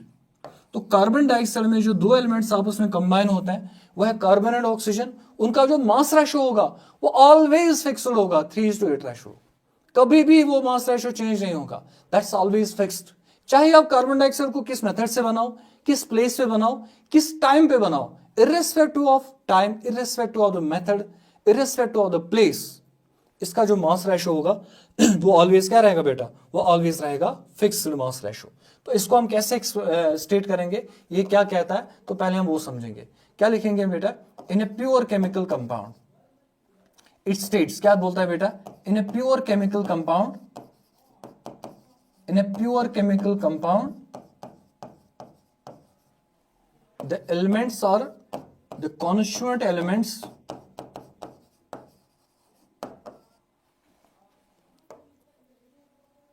मैं इसको थोड़ा सा अच्छे तरीके से लिख सकता हूं, ऐसे लिखेंगे बेटा, in a pure chemical compound, थोड़ा और अच्छे से लिखेंगे बेटा, ए प्योर केमिकल कंपाउंड जो होगा, ए pure chemical compound, a pure chemical compound is always formed from the same elements, is always formed from the same elements, from the same elements, chemically combined, chemically combined, chemically combined in a fixed ratio by mass, in a fixed ratio by mass. ये बेटा इसका statement आप लिख सकते हो। It states, क्या बोलता है बेटा, कि जो एक प्योर केमिकल कंपाउंड होता है वो ऑलवेज सेम एलिमेंट से बना होता है। सेम एलिमेंट का मतलब है कार्बन डाइऑक्साइड ऑलवेज कार्बन और ऑक्सीजन से ही बनेगा और किसी एलिमेंट से नहीं बनेगा। तो जब भी आप कार्बन डाइऑक्साइड बनाना है, एक बार जो आपने एलिमेंट लिए कार्बन डाइऑक्साइड, दूसरी बार भी उन्हीं से बनेगा, तीसरी बार भी उन्हीं से बनेगा। तो same elements chemically elements chemically combined, वो आपस में केमिकली कंबाइंड में मतलब बॉन्ड बना लिया होगा आपस में in a fixed ratio by mass. उनका जो मास रेशियो होगा वो ऑलवेज होगा फिक्स्ड। अब देखिए कार्बन डाइऑक्साइड में जो मास रेशियो वो क्या ऑलवेज फिक्स्ड। तो आप इसको एग्जांपल से इसको सॉल्व कर सकते हैं। तो यहाँ पे एग्जांपल लिख के आप इसको आगे बढ़ा सकते हैं। बोर्ड एग्जाम में सवाल आएगा तो पहले स्टेटमेंट लिखा उसका, उसके बाद एग्जाम्पल या कार्बन डाइऑक्साइड मास रेशियो निकाला, उसके बाद और एग्जाम्पल्स भी लिखेंगे। एक्सप्लेन तो करना है ना आपको, प्रूव करना है। तो आप कैसे एक्सप्लेन करोगे, तो दूसरा एग्जाम्पल क्या लेंगे आप एग्जाम्पल लेंगे बेटा वाटर का H2। जरा वाटर में बताइए बेटा कौन से दो एलिमेंट्स होते हैं। वाटर में दो एलिमेंट्स है, हाइड्रोजन एंड ऑक्सीजन। तो आपने लिया हाइड्रोजन और लिया आपने ऑक्सीजन। बता हाइड्रोजन जो है बेटा, हाइड्रोजन के कितने एटम्स है, दो एटम्स का मास हो गया 2। ऑक्सीजन के एक एटम का मास कितना हो गया बेटा 16। तो जो मास रेशो आएगा वो आएगा बेटा 1:8। तो वाटर के अंदर जो मास रेशो ऑफ एलिमेंट्स है वो कितना है 1:8, और ये जो मास रेशो होगा ये ऑलवेज फिक्स्ड रहेगा। लाइकवाइज आप और एक एग्जांपल लेंगे बेटा मीथेन का CH4। जरा CH4 बताए बेटा, CH4 में कौन से दो एलिमेंट्स है, कार्बन एंड हाइड्रोजन है। इसमें कार्बन का एक एटम है तो कार्बन लिया आपने और हाइड्रोजन लिया आपने। कार्बन का एक एटम है तो इसका मास कितना हो गया 16, और हाइड्रोजन के 4 एटम है हो गया 4। जरा रेशो बता बेटा कितना, 4 1 एंड 4, आंसर आएगा 4:1। तो कार्बन डाइऑक्साइड में जो कार्बन एंड हाइड्रोजन का मास रेशो है दैट्स ऑलवेज 4:1। तो मास रेशो ऑलवेज रहेगा 4:1। तो ये कहता है बेटा लॉ ऑफ कौन सा, कांस्टेंट प्रोपोर्शंस। ये जो लॉ ऑफ कांस्टेंट प्रोपोर्शंस होता है इसको लॉ ऑफ डेफिनेट प्रोपोर्शंस भी कहते हैं। और डेफिनेट कौन सी चीज है यहाँ पे, मास रेशो। तो ऐसे आप इसको लिख सकते हैं, state and explain law of constant proportions. ठीक है, तो मैं इसमें दो एग्जांपल्स दूंगा, आप इनका खुद निकालेंगे मास रेशो।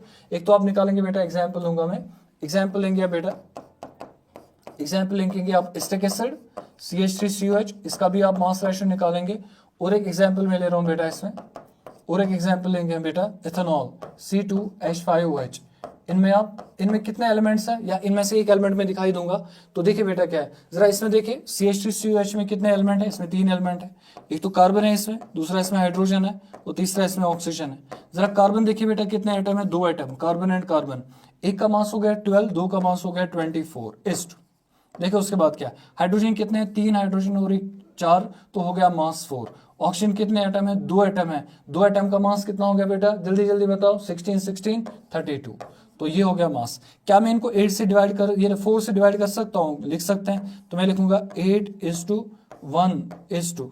8 से करेंगे बेटा, यहाँ पे आ गया 3, तो ये 4 8, इसको मैं डिवाइड कर सकता हूँ बेटा, 4 6 24, तो ये आएगा 6, 4/6 यहाँ पे आएगा 1 और 8, 6:1:8। तो ये जो मास रेशो होगा, ये मास रेशो ऑलवेज फिक्स होगा, और इसका मास रेशो आप बेटा खुद निकालेंगे। ठीक है बेटा, तो ऐसे आपको लिखना है, एक्सप्लेन स्टेट भी करना है और एक्सप्लेन भी करना है। ऐसे आप एग्जाम्पल्स के थ्रू इसको एक्सप्लेन करोगे कि mass ratio is always constant. ये तो होगा लॉ ऑफ कांस्टेंट प्रोपोर्शंस। चलिए देखिए बेटा क्या लिखा है हमारा नेक्स्ट सवाल, स्टेट एंड एक्सप्लेन। कौन सा क्या एक्सप्लेन करना है, law of multiple proportions. Law of multiple proportion को आपको एक्सप्लेन करना है। अब लॉ ऑफ मल्टीपल प्रोपोर्शंस क्या कहता है, देखिए लॉ ऑफ मल्टीपल प्रोपोर्शंस क्या कहता है। सीक्वेंस याद रखना आपको अपने आप याद रहेगा। तो लॉ ऑफ मल्टीपल प्रोपोर्शंस क्या कहता है, पहला कंडीशन याद रखेंगे बेटा कि दो एलिमेंट्स का होना जरूरी है। क्या याद रखेंगे बेटा, दो एलिमेंट्स होना जरूरी है, कि दो एलिमेंट्स आपने ले लिए, वो दो एलिमेंट्स आपस में कंबाइन होंगे। तो ये जो दो एलिमेंट्स होंगे ये आपस में क्या होंगे बेटा, कंबाइन होंगे। मैंने दो एलिमेंट्स ले लिए और कंबाइन करवा लिया। जब दो एलिमेंट्स कंबाइन होंगे आपस में, अब कंपाउंड जो बनेगा वो कितने बनने चाहिए, या तो दो बनने चाहिए या तो दो से ज्यादा, एटलीस्ट दो बनने चाहिए, टू और मोर कंपाउंड्स। तो यहां पे क्या बनने चाहिए, टू और मोर कंपाउंड्स, टू और मोर कंपाउंड्स यहां पे बनने चाहिए। जरा आप इस सीक्वेंस को याद रखें बेटा, क्या बोला हमने सीक्वेंस में, पहले आप क्या लेंगे, दो एलिमेंट्स लेंगे, उनको आपस में कंबाइन करवाएंगे, और कंबाइन करके जो कंपाउंड्स बनने चाहिए वो कितने बनने चाहिए, मिनिमम दो बनने चाहिए या तो दो से ज्यादा बनने चाहिए। अब जितने भी कंपाउंड्स बनेंगे, जितने भी कंपाउंड्स बनेंगे, उन कंपाउंड्स में आपको क्या करना है, इन कंपाउंड्स की कंडीशन याद रखना बेटा। आपको क्या करना है, नंबर 1 पॉइंट, इसमें जो कंपाउंड्स बनेंगे बेटा, यहां पे दो या दो से ज्यादा कंपाउंड्स, उनमें से उन कंपाउंड्स में आपको एक एलिमेंट का जो मास लेना है वो हर एक कंपाउंड में सेम लेना। उन कंपाउंड्स में जो एलिमेंट्स प्रेजेंट होंगे, उन कंपाउंड्स में जो एलिमेंट्स है, उनमें से कोई भी एक एलिमेंट ले लो, कोई भी एक एलिमेंट, उसका मास सेम रख दो। Keep mass of one atom same, keep mass of one atom same, mass of one element लिखूंगा मैं, रादर वन एलिमेंट सेम। आपको क्या करना है, एक एलिमेंट का मास आपको रखना पड़ेगा बेटा क्या, सेम। मतलब जैसे कार्बन और ऑक्सीजन आपस में कंबाइन हो गए, दो कंपाउंड्स बना लिए, मैं कार्बन या ऑक्सीजन में से दो में से एक एलिमेंट का मास में दोनों कंपाउंड्स में सेम रखूंगा। अब बच गया दूसरा एलिमेंट। दूसरे एलिमेंट में आपको क्या करना है, जो मास रेशो होगा of other element, mass ratio of other element, जो दूसरा एलिमेंट बच गया उस अदर एलिमेंट का जो मास रेशो होगा, मास ratio of other element is a simple whole number ratio. Mass ratio of other element is a simple whole number ratio. Whole number ratio. Sir ये क्या बात हो गई, ये तो कुछ लंबा चौड़ा लग रहा है बिल्कुल सिंपल बेटा। आपको क्या करना है, दो एलिमेंट्स ले लिए, उनको कंबाइन करवाया और या तो दो कंपाउंड्स बन गए या तो दो से ज्यादा। अब उसके बाद क्या करना है, उन दो कंपाउंड्स में या तीन में या चार कंपाउंड्स में आपको एक एलिमेंट का मास हर एक कंपाउंड में सेम रखना है, रख दिया आपने सेम। उसके बाद क्या करना है, उसके बाद जो दूसरा एलिमेंट रह गया उसके जो मास होंगे वो सेम नहीं होंगे, वो होंगे डिफरेंट। उस एलिमेंट के जो डिफरेंट मास होंगे उनका जो मास रेशो निकलेगा वो मास रेशो कौन सा रेशो होगा, सिंपल होल नंबर रेशो। बस ये चीज आपको याद रखना है, ये इसका स्टेटमेंट है। तो पहले इस स्टेटमेंट को लिख लेते हैं, फिर उसके बाद हम पढ़ लेंगे। अब स्टेटमेंट क्या कहता है बेटा, इट स्टेट्स, ये क्या कहता है बेटा, when two elements combine, when two elements combine to form two or more compounds, two or more compounds, जो दो एलिमेंट्स आपस में कंबाइन होंगे और क्या बना लेंगे, two or more compounds, then the different masses of the different masses of one of the elements, different masses of one of the elements which combine with different mass of one of the elements which combine with the fixed mass, with the fixed mass, fixed का मतलब होता है same mass of the other element,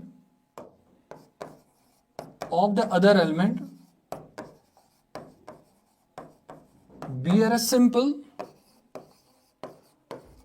simple whole number ratio, bear a simple whole number ratio to each other। बेटा definition देख के घबराना नहीं, ये बिल्कुल सिंपल है, इजी है ये। बस डेफिनेशन इसका थोड़ा स्टेटमेंट लंबा है, बाकी ये है तो बड़ा सिंपल। कुछ भी ऐसा कुछ नहीं करना है कि कोई डिफिकल्ट चीज है। तो इसमें मैंने क्या लिखा, जो बात मैंने अभी बोली उतना ही मैंने लिखा है। अगर दो एलिमेंट्स आपस में कंबाइन होंगे, दो या दो से ज्यादा कंपाउंड्स बना लेंगे, उन कंपाउंड्स में जो एक एलिमेंट के डिफरेंट मासेस होंगे जो दूसरे एलिमेंट के सेम मास के साथ कंबाइन होंगे, उन डिफरेंट मास का जो रेशो होगा वो एक सिंपल होल नंबर रेशो होगा। तो ये इसका स्टेटमेंट था। अब एक्सप्लेन कैसे करेंगे, हम एक्सप्लेन करने के लिए आप नजर रखिए बेटा। क्या देखो, क्या मैं बेटा ये ऐसे ले रहा हूं, मैंने लिया कार्बन और इसका मैंने रिएक्शन करवाया ऑक्सीजन के साथ। कार्बन जब ऑक्सीजन के साथ रिएक्शन करेगा तो यहाँ पे जो कंपाउंड्स की पॉसिबिलिटी है, लेट्स अज्यूम कि हम दो कंपाउंड्स बना लेंगे। एक कंपाउंड में ले रहा हूं बेटा कार्बन मोनोऑक्साइड और दूसरा कंपाउंड में ले रहा हूं बेटा कार्बन डाइऑक्साइड। तो इन्होंने दो कंपाउंड बना लिए। जरा आप कार्बन डाइऑक्साइड और कार्बन मोनोऑक्साइड में देखिए बेटा, इसमें कितने कार्बन के एटम है? एक। इसमें कितने कार्बन के एटम है? एक। इसमें कितना कार्बन का मास होगा? 12। इसमें कितना कार्बन का मास होगा? 12। तो इसका मतलब है कि इस कंपाउंड में और इस कंपाउंड में जो कार्बन के मासेस है, क्या वो सेम है, डिफरेंट? सर कार्बन के मास तो सेम है। तो क्या एक एलिमेंट का मास दोनों में फिक्स्ड है या नहीं है? सर फिक्स्ड है। पहले वाले कंपाउंड में भी कार्बन का मास 12 होगा, दूसरे वाले कंपाउंड में भी कार्बन का मास 12 होगा। इसका मतलब जो कार्बन का मास है वो दोनों जगह क्या होगा बेटा? फिक्स। तो कार्बन का मास यहाँ पे दोनों जगह फिक्स है। लेकिन क्या ऑक्सीजन के मास फिक्स है? नहीं है। अब ऑक्सीजन के मास देखिए, यहां पे कितने ऑक्सीजन के एटम है? एक एटम। यहां पे कितने ऑक्सीजन के एटम है? दो एटम। तो मैं निकालूंगा मास ratio of oxygen, mass ratio of oxygen, mass ratio of oxygen. जरा बेटा मुझे बताओ मास रेशो ऑफ ऑक्सीजन क्या आएगा? बताओ यहां ऑक्सीजन के कितने एटम है? एक एटम। एक एटम का कितना मास होता है ऑक्सीजन का? 16। तो मैं लिखूंगा 16:2। बताओ यहां पे कितने ऑक्सीजन एटम है? दो एटम। दो एटम का मास कितना आएगा? 16 कितना हो गया? 32। तो मैं लिखूंगा 32। जरा इसका मास रेशो देखिए कितना आएगा बेटा? क्या वो 1:2 आएगा? 1:2। अब ये जो रेशो निकला ये किनका रेशो है? क्या एक कार्बन एटम्स का रेशो है या ऑक्सीजन एटम्स का रेशो है? सर ये तो ऑक्सीजन एटम्स के डिफरेंट मासेस का रेशो है। कार्बन का मास दोनों जगह क्या था? सेम। उन डिफरेंट मास में जो रेशो होगा उस रेशो को बोलेंगे हम सिंपल होल नंबर रेशो, जो कि निकला भी इस वाले केस में। अब मेरे साथ ट्राई करिए और आप मुझे बताइए इसका क्या आंसर आएगा। मैंने हाइड्रोजन ले लिया और मैंने ऑक्सीजन ले लिया H2+O2। मैं इन दोनों को आपस में कंबाइन कर रहा हूं और कंबाइन करके यहाँ पे प्रोडक्ट बन रहा है। प्रोडक्ट क्या बन रहा है? एक प्रोडक्ट तो बनेगा H2O और दूसरा प्रोडक्ट मैं बना रहा हूं बेटा H2O2। जरा आप मुझे बताएं बेटा, अगर मैं यहां पे निकालूंगा मास रेशो, मैं किन के बीच में मास रेशो निकालूंगा? और दूसरी बात कि कौन सा एलिमेंट होगा जो दोनों में जिसका मास सेम होगा? जरा आप देखिए बेटा, क्या इस वाले वाटर में क्या हाइड्रोजन के दो एटम्स होंगे कि नहीं होंगे? है। वाटर में दो ही हाइड्रोजन एटम होते हैं। जरा आप देखिए वाटर के एक मॉलिक्यूल में हाइड्रोजन पेरोक्साइड में भी कितने एटम है हाइड्रोजन के? दो। तो यहाँ पे भी दो ही एटम, यहाँ पे भी दो ही एटम। इसका मतलब यहाँ पे दो एटम्स का जितना मास होगा यहाँ पे भी दो एटम्स का उतना ही मास होगा। जरा आप ये देखिए ये वाला पार्ट, क्या ये हाइड्रोजन का मास दोनों कंपाउंड्स में अलग अलग से सेम है, डिफरेंट है? It is same. तो बताओ डिफरेंट किसका मास है? डिफरेंट मास है तो ऑक्सीजन का। यहाँ पे एक एटम ऑफ ऑक्सीजन, यहाँ पे 2 एटम ऑफ ऑक्सीजन। जरा आप बता बेटा मास रेशो ऑफ ऑक्सीजन क्या आएगा? मास रेशो ऑफ ऑक्सीजन बताइए। मास रेशो ऑफ ऑक्सीजन कितना आएगा? कितने एटम है यहाँ पे ऑक्सीजन के? एक एटम। तो उसका मास होगा 16:2। यहाँ पे कितने एटम है? दो एटम है। कितना मास होगा? 32। तो 16:32 अगेन कितना आएगा बेटा? 1:2। तो ये जो मास रेशो होगा it's a simple whole number ratio. जरा बेटा मैं थर्ड एक दे देता हूं और आप अभी करके देंगे और खुद करके देंगे, ठीक है बेटा? तो मैं और एक ले लेता हूं और एक एग्जाम्पल इसमें लूंगा। तो एग्जाम्पल हम ऐसे ले रहे हैं बेटा, मैंने लिया सल्फर और इसका रिएक्शन करवाया ऑक्सीजन के साथ। सल्फर ऑक्सीजन के साथ रिएक्शन करेगा तो बताइए बेटा यहाँ पे जो कंपाउंड्स होंगे, कंपाउंड्स में दिखा दूंगा बेटा दो कंपाउंड्स। एक तो कंपाउंड में दिखा रहा हूँ सल्फर डाइऑक्साइड और दूसरा दिखा रहा हूँ सल्फर ट्राइऑक्साइड। आपको क्या करना है, इसका मास रेशो खुद लिखना है। आपको बताना मास रेशो, और किसका मास रेशो निकालेंगे वो आप खुद कर लेंगे और आंसर बता देंगे। किसका मास सेम है, किसका मास डिफरेंट है? सेम मास का क्या करना है, क्या उसका रेशो लेना है, डिफरेंट मास का रेशो आप खुद करेंगे। उसके अलावा और एक एग्जांपल मैं बता दूंगा, वो एग्जांपल भी आप कर लेंगे। देखिए बेटा कैसे, इसका तो करना ही आएगा। मैं ऐसे एक एग्जांपल ले लेता हूं। मैंने लिया नाइट्रोजन N2 प्लस ले लिया बेटा O2, नाइट्रोजन एंड ऑक्सीजन। इनको आपस में कंबाइन कर लिया तो मैं यहां से ऐसे कंपाउंड्स बना ले रहा हूं। मैंने लिया बेटा N2O3, दूसरा लिया बेटा N2O4 और तीसरा लिया N2O5। ये तीन ऑक्साइड्स है नाइट्रोजन के, ये तीन ऑक्साइड्स है। पता है इनमें, इन तीन ऑक्साइड्स में किस एलिमेंट का मास आपको सेम लग रहा है तीनों में? सर नाइट्रोजन का। क्यों? क्योंकि हर एक में दो दो एटम है नाइट्रोजन के, तो वहां पे भी दो एटम, यहाँ पे भी दो एटम, यहाँ पे भी दो एटम। तो नाइट्रोजन का मास जो है वो तीनों जगह सेम है, यहाँ पे सेम है। तो किन के मासेस सेम नहीं है? सर वो तो ऑक्सीजन के मास है। इसका मास, इसका मास, इनका हमें रेशो निकालना है। तो I will take mass ratio of oxygen. Mass ratio of oxygen. जरा बेटा बता मास रेशो ऑफ ऑक्सीजन कितना आएगा? 3 oxygen atom, 4 oxygen atom, 5 oxygen atom. तो 3 oxygen atom 3 into 16, 4 oxygen atom 4 into 16। बता बेटा कितने? 5 ऑक्सीजन एटम 5 इंटू 16। तो बताओ 16 16 और 16 गया, दैट्स इक्वल टू 3:4:5। तो ये हमारा आएगा बेटा mass ratio which is simple whole number ratio. तो ये है हमारा लॉ ऑफ मल्टीपल प्रपोर्शंस। तो आई होप ये बात आपको क्लियर हुई होगी कि इसका स्टेटमेंट क्या है, स्टेटमेंट बता दिया, पहले बेसिक रिक्वायरमेंट समझा दिया और एक्सप्लेन कैसे किया with the help of examples. तो हम एग्जांपल से इसको समझा गए कि एग्जांपल से आपको कैसे एक्सप्लेन करना है लॉ ऑफ मल्टीपल प्रपोर्शंस। चले बेटा देखते हैं नेक्स्ट सवाल हमारा क्या है बेटा। तो देखो बेटा हमारा जो नेक्स्ट सवाल है वो क्या है? हमारा सवाल है explain percentage composition with suitable examples. हमें परसेंटेज कंपोजिशन बताना है क्या होता है और उसके हमें एग्जांपल्स भी देने हैं। अब परसेंटेज कंपोजिशन होता है क्या? परसेंटेज कंपोजिशन हम निकालते हैं बेटा कंपाउंड्स का। ये जो परसेंटेज कंपोजिशन यहाँ पे टर्म लिखा है ये निकाला जाता है फॉर कंपाउंड्स। किसके लिए बेटा? For compounds. लेकिन कंपाउंड में हम किसका परसेंटेज निकालते हैं? Of elements. फॉर कंपाउंड्स लेकिन निकालते हैं ऑफ एलिमेंट्स का। एक कंपाउंड के अंदर जितने भी एलिमेंट्स होंगे उन एलिमेंट्स का आपको निकालना है मास परसेंटेज। एक कंपाउंड के अंदर जो एलिमेंट्स होंगे आपको हर एक एलिमेंट का निकालना है मास परसेंटेज। उन सारे एलिमेंट्स का जो मास परसेंटेज आप निकालेंगे उस डेटा को हम नाम कहते हैं बेटा परसेंटेज कंपोजिशन। समझ में नहीं आया बेटा? दोबारा सुनिए।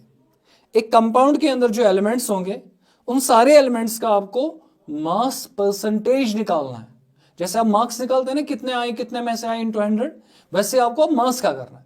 तो मुझे मास परसेंटेज चाहिए हर एक एलिमेंट का। जब मैं मास परसेंटेज निकालूंगा हर एक एलिमेंट का, उस मास परसेंटेज डेटा जो हमें निकलेगा उस डेटा को हम नाम कहेंगे बेटा परसेंटेज कंपोजिशन। तो क्या मैं लिखूंगा इसका डेफिनेशन अगर ये आ भी गया? It is the mass percent, it is the mass percentage of all the elements present in a compound, एक कंपाउंड के अंदर जितने भी एलिमेंट्स होंगे, एक कंपाउंड के अंदर जितने भी एलिमेंट्स होंगे उन एलिमेंट्स का हमें क्या निकालना है? Mass percentage. उस पूरे डेटा को नाम बोलेंगे परसेंटेज कंपोजिशन। अब निकालना कैसे है मास परसेंटेज वो सुनिए बेटा। क्या तो मास परसेंट निकालते कैसे हैं? मास परसेंट किसका मास परसेंट निकालना है बेटा? Of an element. एक एलिमेंट का अगर आपको एक कंपाउंड में मास परसेंट निकालना है वो किसके बराबर आएगा? दैट्स इक्वल, ऊपर लिखना आपको mass of element in compound, mass of element in compound. Compound के अंदर एलिमेंट का मास कितना होगा डिवाइड करेंगे हम बेटा mass of compound, mass of compound कितना होगा और इनटू कर लेंगे बेटा 100 से। सिंपल फॉर्मूला है। किसी भी एलिमेंट का मास परसेंट एक कंपाउंड में कैसे निकालते हैं? हमें लिखना है mass of element in compound, उस कंपाउंड का कितना मास, उस एलिमेंट का कितना मास होगा उस कंपाउंड के अंदर, डिवाइड करना है mass of compound, total compound का मास कितना है और इनटू करना 100, उससे हमें निकलेगा मास परसेंटेज। और जब आप एक कंपाउंड का मास परसेंटेज निकालेंगे उसमें से सारे एलिमेंट्स का मिला के मास परसेंट होगा, उसका सम जो होगा that sum would be equal to 100, क्योंकि परसेंटेज निकाल रहे हैं तो 100 आंसर आना चाहिए। जैसे एक एग्जांपल ले लेते हैं, लेट्स अज्यूम एक एग्जांपल लेंगे हम। एग्जांपल लेंगे बेटा कैल्शियम कार्बोनेट। कैल्शियम कार्बोनेट हमने लिया CaCO3। जरा इस कैल्शियम कार्बोनेट को देखिए बेटा। इस कैल्शियम कार्बोनेट का जो मॉलिक्यूलर मास होगा या जिसको आप मोलर मास भी कह सकते हैं या मॉलिक्यूलर मास बताइए, इसका जो मॉलिक्यूलर मास आएगा वो कितना आएगा? इसका मॉलिक्यूलर मास निकालेंगे वो आएगा बेटा 100 के बराबर। कैल्शियम कार्बोनेट का जो मास होगा वो 100 के बराबर होगा। सर 100 कैसे आएगा? जो इसमें एलिमेंट्स प्रेजेंट होंगे उन्हीं का मास सम करना है। इसमें कौन कौन एलिमेंट प्रेजेंट है? कैल्शियम है, इसमें कार्बन प्रेजेंट है, उसमें 3 ऑक्सीजन के एटम्स हैं, तो इनका मुझे सम करना है। जरा कैल्शियम का मास बताया कितना होता है? 40। कार्बन का मास होता है बेटा 12, 3 ऑक्सीजन एटम्स का मास हो गया 48, तो आंसर आएगा बेटा 100। तो जो टोटल मास है कैल्शियम कार्बोनेट के एक मॉलिक्यूल का मान लो तो वो 100 के बराबर है। मुझे अब निकालना है मास परसेंट ऑफ किसका?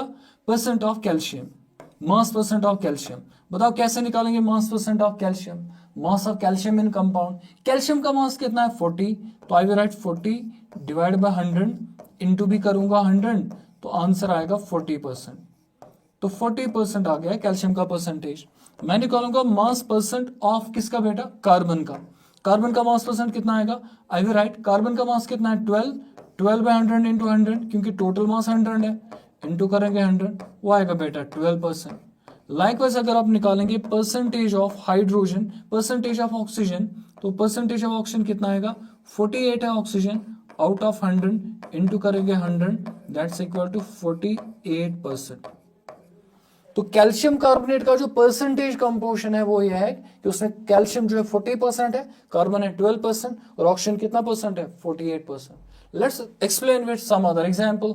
हम दूसरा एग्जांपल लेंगे बेटा, मीथेन का लेंगे हम एग्जांपल, CH4।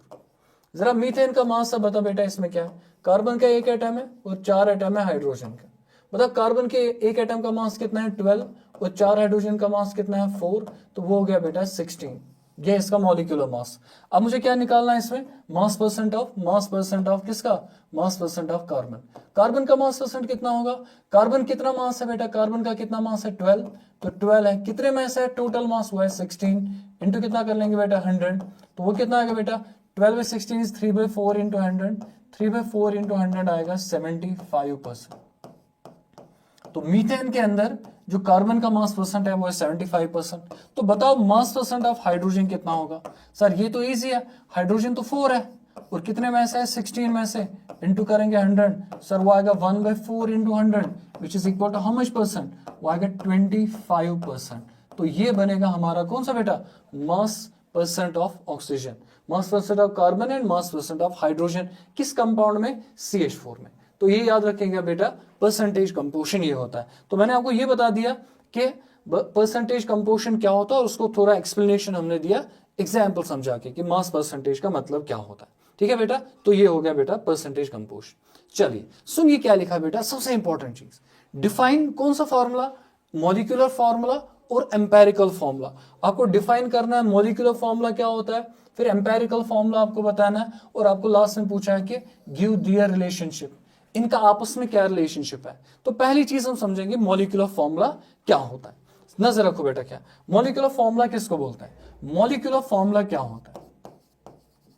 मॉलिक्यूलर फॉर्मूला, ये हर साल ये सवाल तो आता ही है, इसमें एक सवाल बनता ही बनता है कि बताएं मॉलिक्यूलर फॉर्मूला क्या होता है।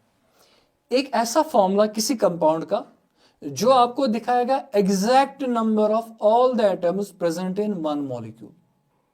एक सबस्टेंस का फॉर्मूला, कंपाउंड का फॉर्मूला जो आपको दिखाएगा कि उसके मॉलिक्यूल के अंदर जो एटम्स प्रेजेंट होंगे या एलिमेंट्स प्रेजेंट होंगे उनका एग्जैक्ट नंबर कितना होगा। जो फॉर्मूला आपको ये दिखाएगा, that formula is called molecular formula. तो मॉलिक्यूलर फॉर्मूला कौन सा फॉर्मूला है, a formula that gives, a formula that shows or that gives, that indicates, we should write indicate, that indicates the exact number of atoms, the exact number of atoms of each element present in one molecule, present in one molecule of a compound, उस formula को हम क्या नाम कहेंगे बेटा, उसको बोलेंगे बेटा मॉलिक्यूलर फॉर्मूला। जैसे एक एग्जांपल से समझ लेते हैं इसको बेटा। एग्जांपल यूं होगा, फॉर एग्जांपल हमने लिया बेटा ग्लूकोज, जरा ग्लूकोज बताइए बेटा, ग्लूकोज का फॉर्मूला क्या है, C12H6, C से ग्लूकोज का फॉर्मूला हम ऐसे लिखेंगे C6H12O6, ये हमने लिया ग्लूकोज का फॉर्मूला। जरा इस ग्लूकोज के फॉर्मूला से आपको क्या पता चलता है कि ग्लूकोज के एक मॉलिक्यूल में 6 कार्बन एटम है, 12 एटम है हाइड्रोजन के और ऑक्सीजन के 6 एटम है। ग्लूकोज के एक मॉलिक्यूल में कार्बन के 6 एटम, हाइड्रोजन के 12 एटम और ऑक्सीजन के कितने एटम है, 6 एटम। तो ये क्या बनेगा ग्लूकोज का, क्या ये ग्लूकोज का मॉलिक्यूलर फॉर्मूला होगा या एम्पेरिकल फॉर्मूला होगा। ये ग्लूकोज का कौन सा फॉर्मूला होगा बेटा, ये बनेगा इसका मॉलिक्यूलर फॉर्मूला। किसका बेटा, ग्लूकोज का मॉलिक्यूलर फॉर्मूला। लाइकवाइज अगर आप लेंगे बेटा एसिटिक एसिड, अगर आप एग्जाम्पल में लेंगे बेटा एसिटिक एसिड, मान लो आपने लिया एसिटिक एसिड, जरा एसिटिक एसिड का फॉर्मूला बताइए, आपको जबानी याद होगा CH3COH, ये एसिटिक एसिड है।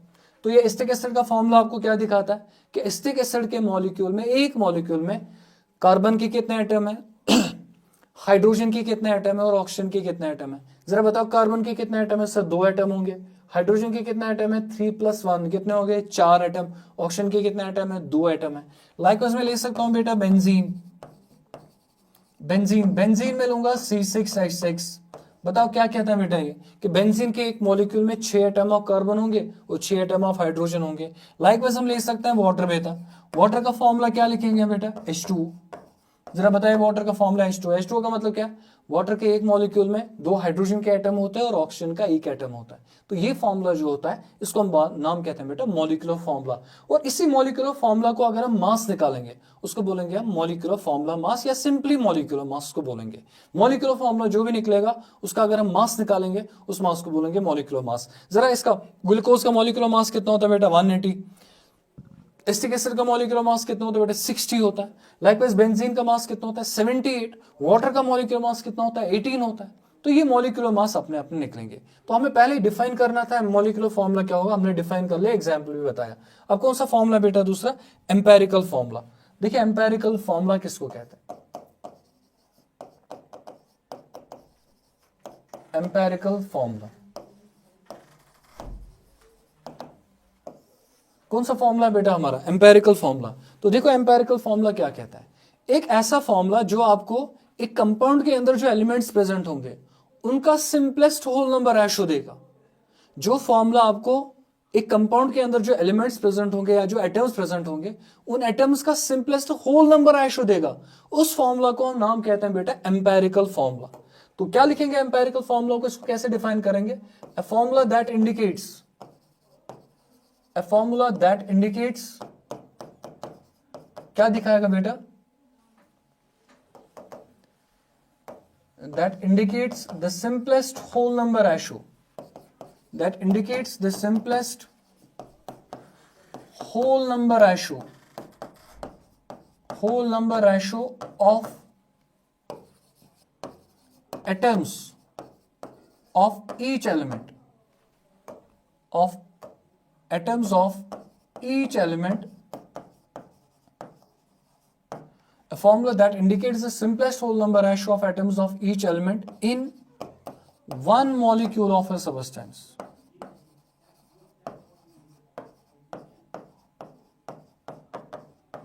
उस फॉर्मूला को हम कौन सा फॉर्मूला बोलेंगे बेटा?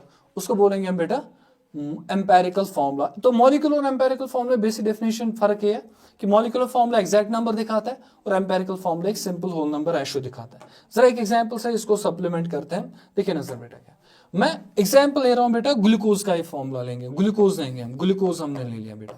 ग्लूकोज जो है इसका जो मॉलिक्यूलर फॉर्मूला होगा ऐसे देखिए बेटा, इसका मॉलिक्यूलर फॉर्मूला, ग्लूकोज का मॉलिक्यूलर फॉर्मूला क्या है? मॉलिक्यूलर फॉर्मूला C6H12O6, ये इसका मॉलिक्यूलर फॉर्मूला। अगर हमें इसका निकालना होगा बेटा एम्पेरिकल फॉर्मूला, क्या निकालना होगा? Empirical formula. जरा इसका बेटा देखो, इसका एग्जैक्ट रेशो कितना आएगा? Exact number 6 12 6। मुझे इस रेशो को बनाना सिंपल रेशो। अगर मैं इस रेशो को सिंपल रेशो बनाऊंगा, कैसे बनाऊंगा सिंपल रेशो? क्या ये सारे नंबर जो होंगे क्या डिवाइजिबल है 6 से?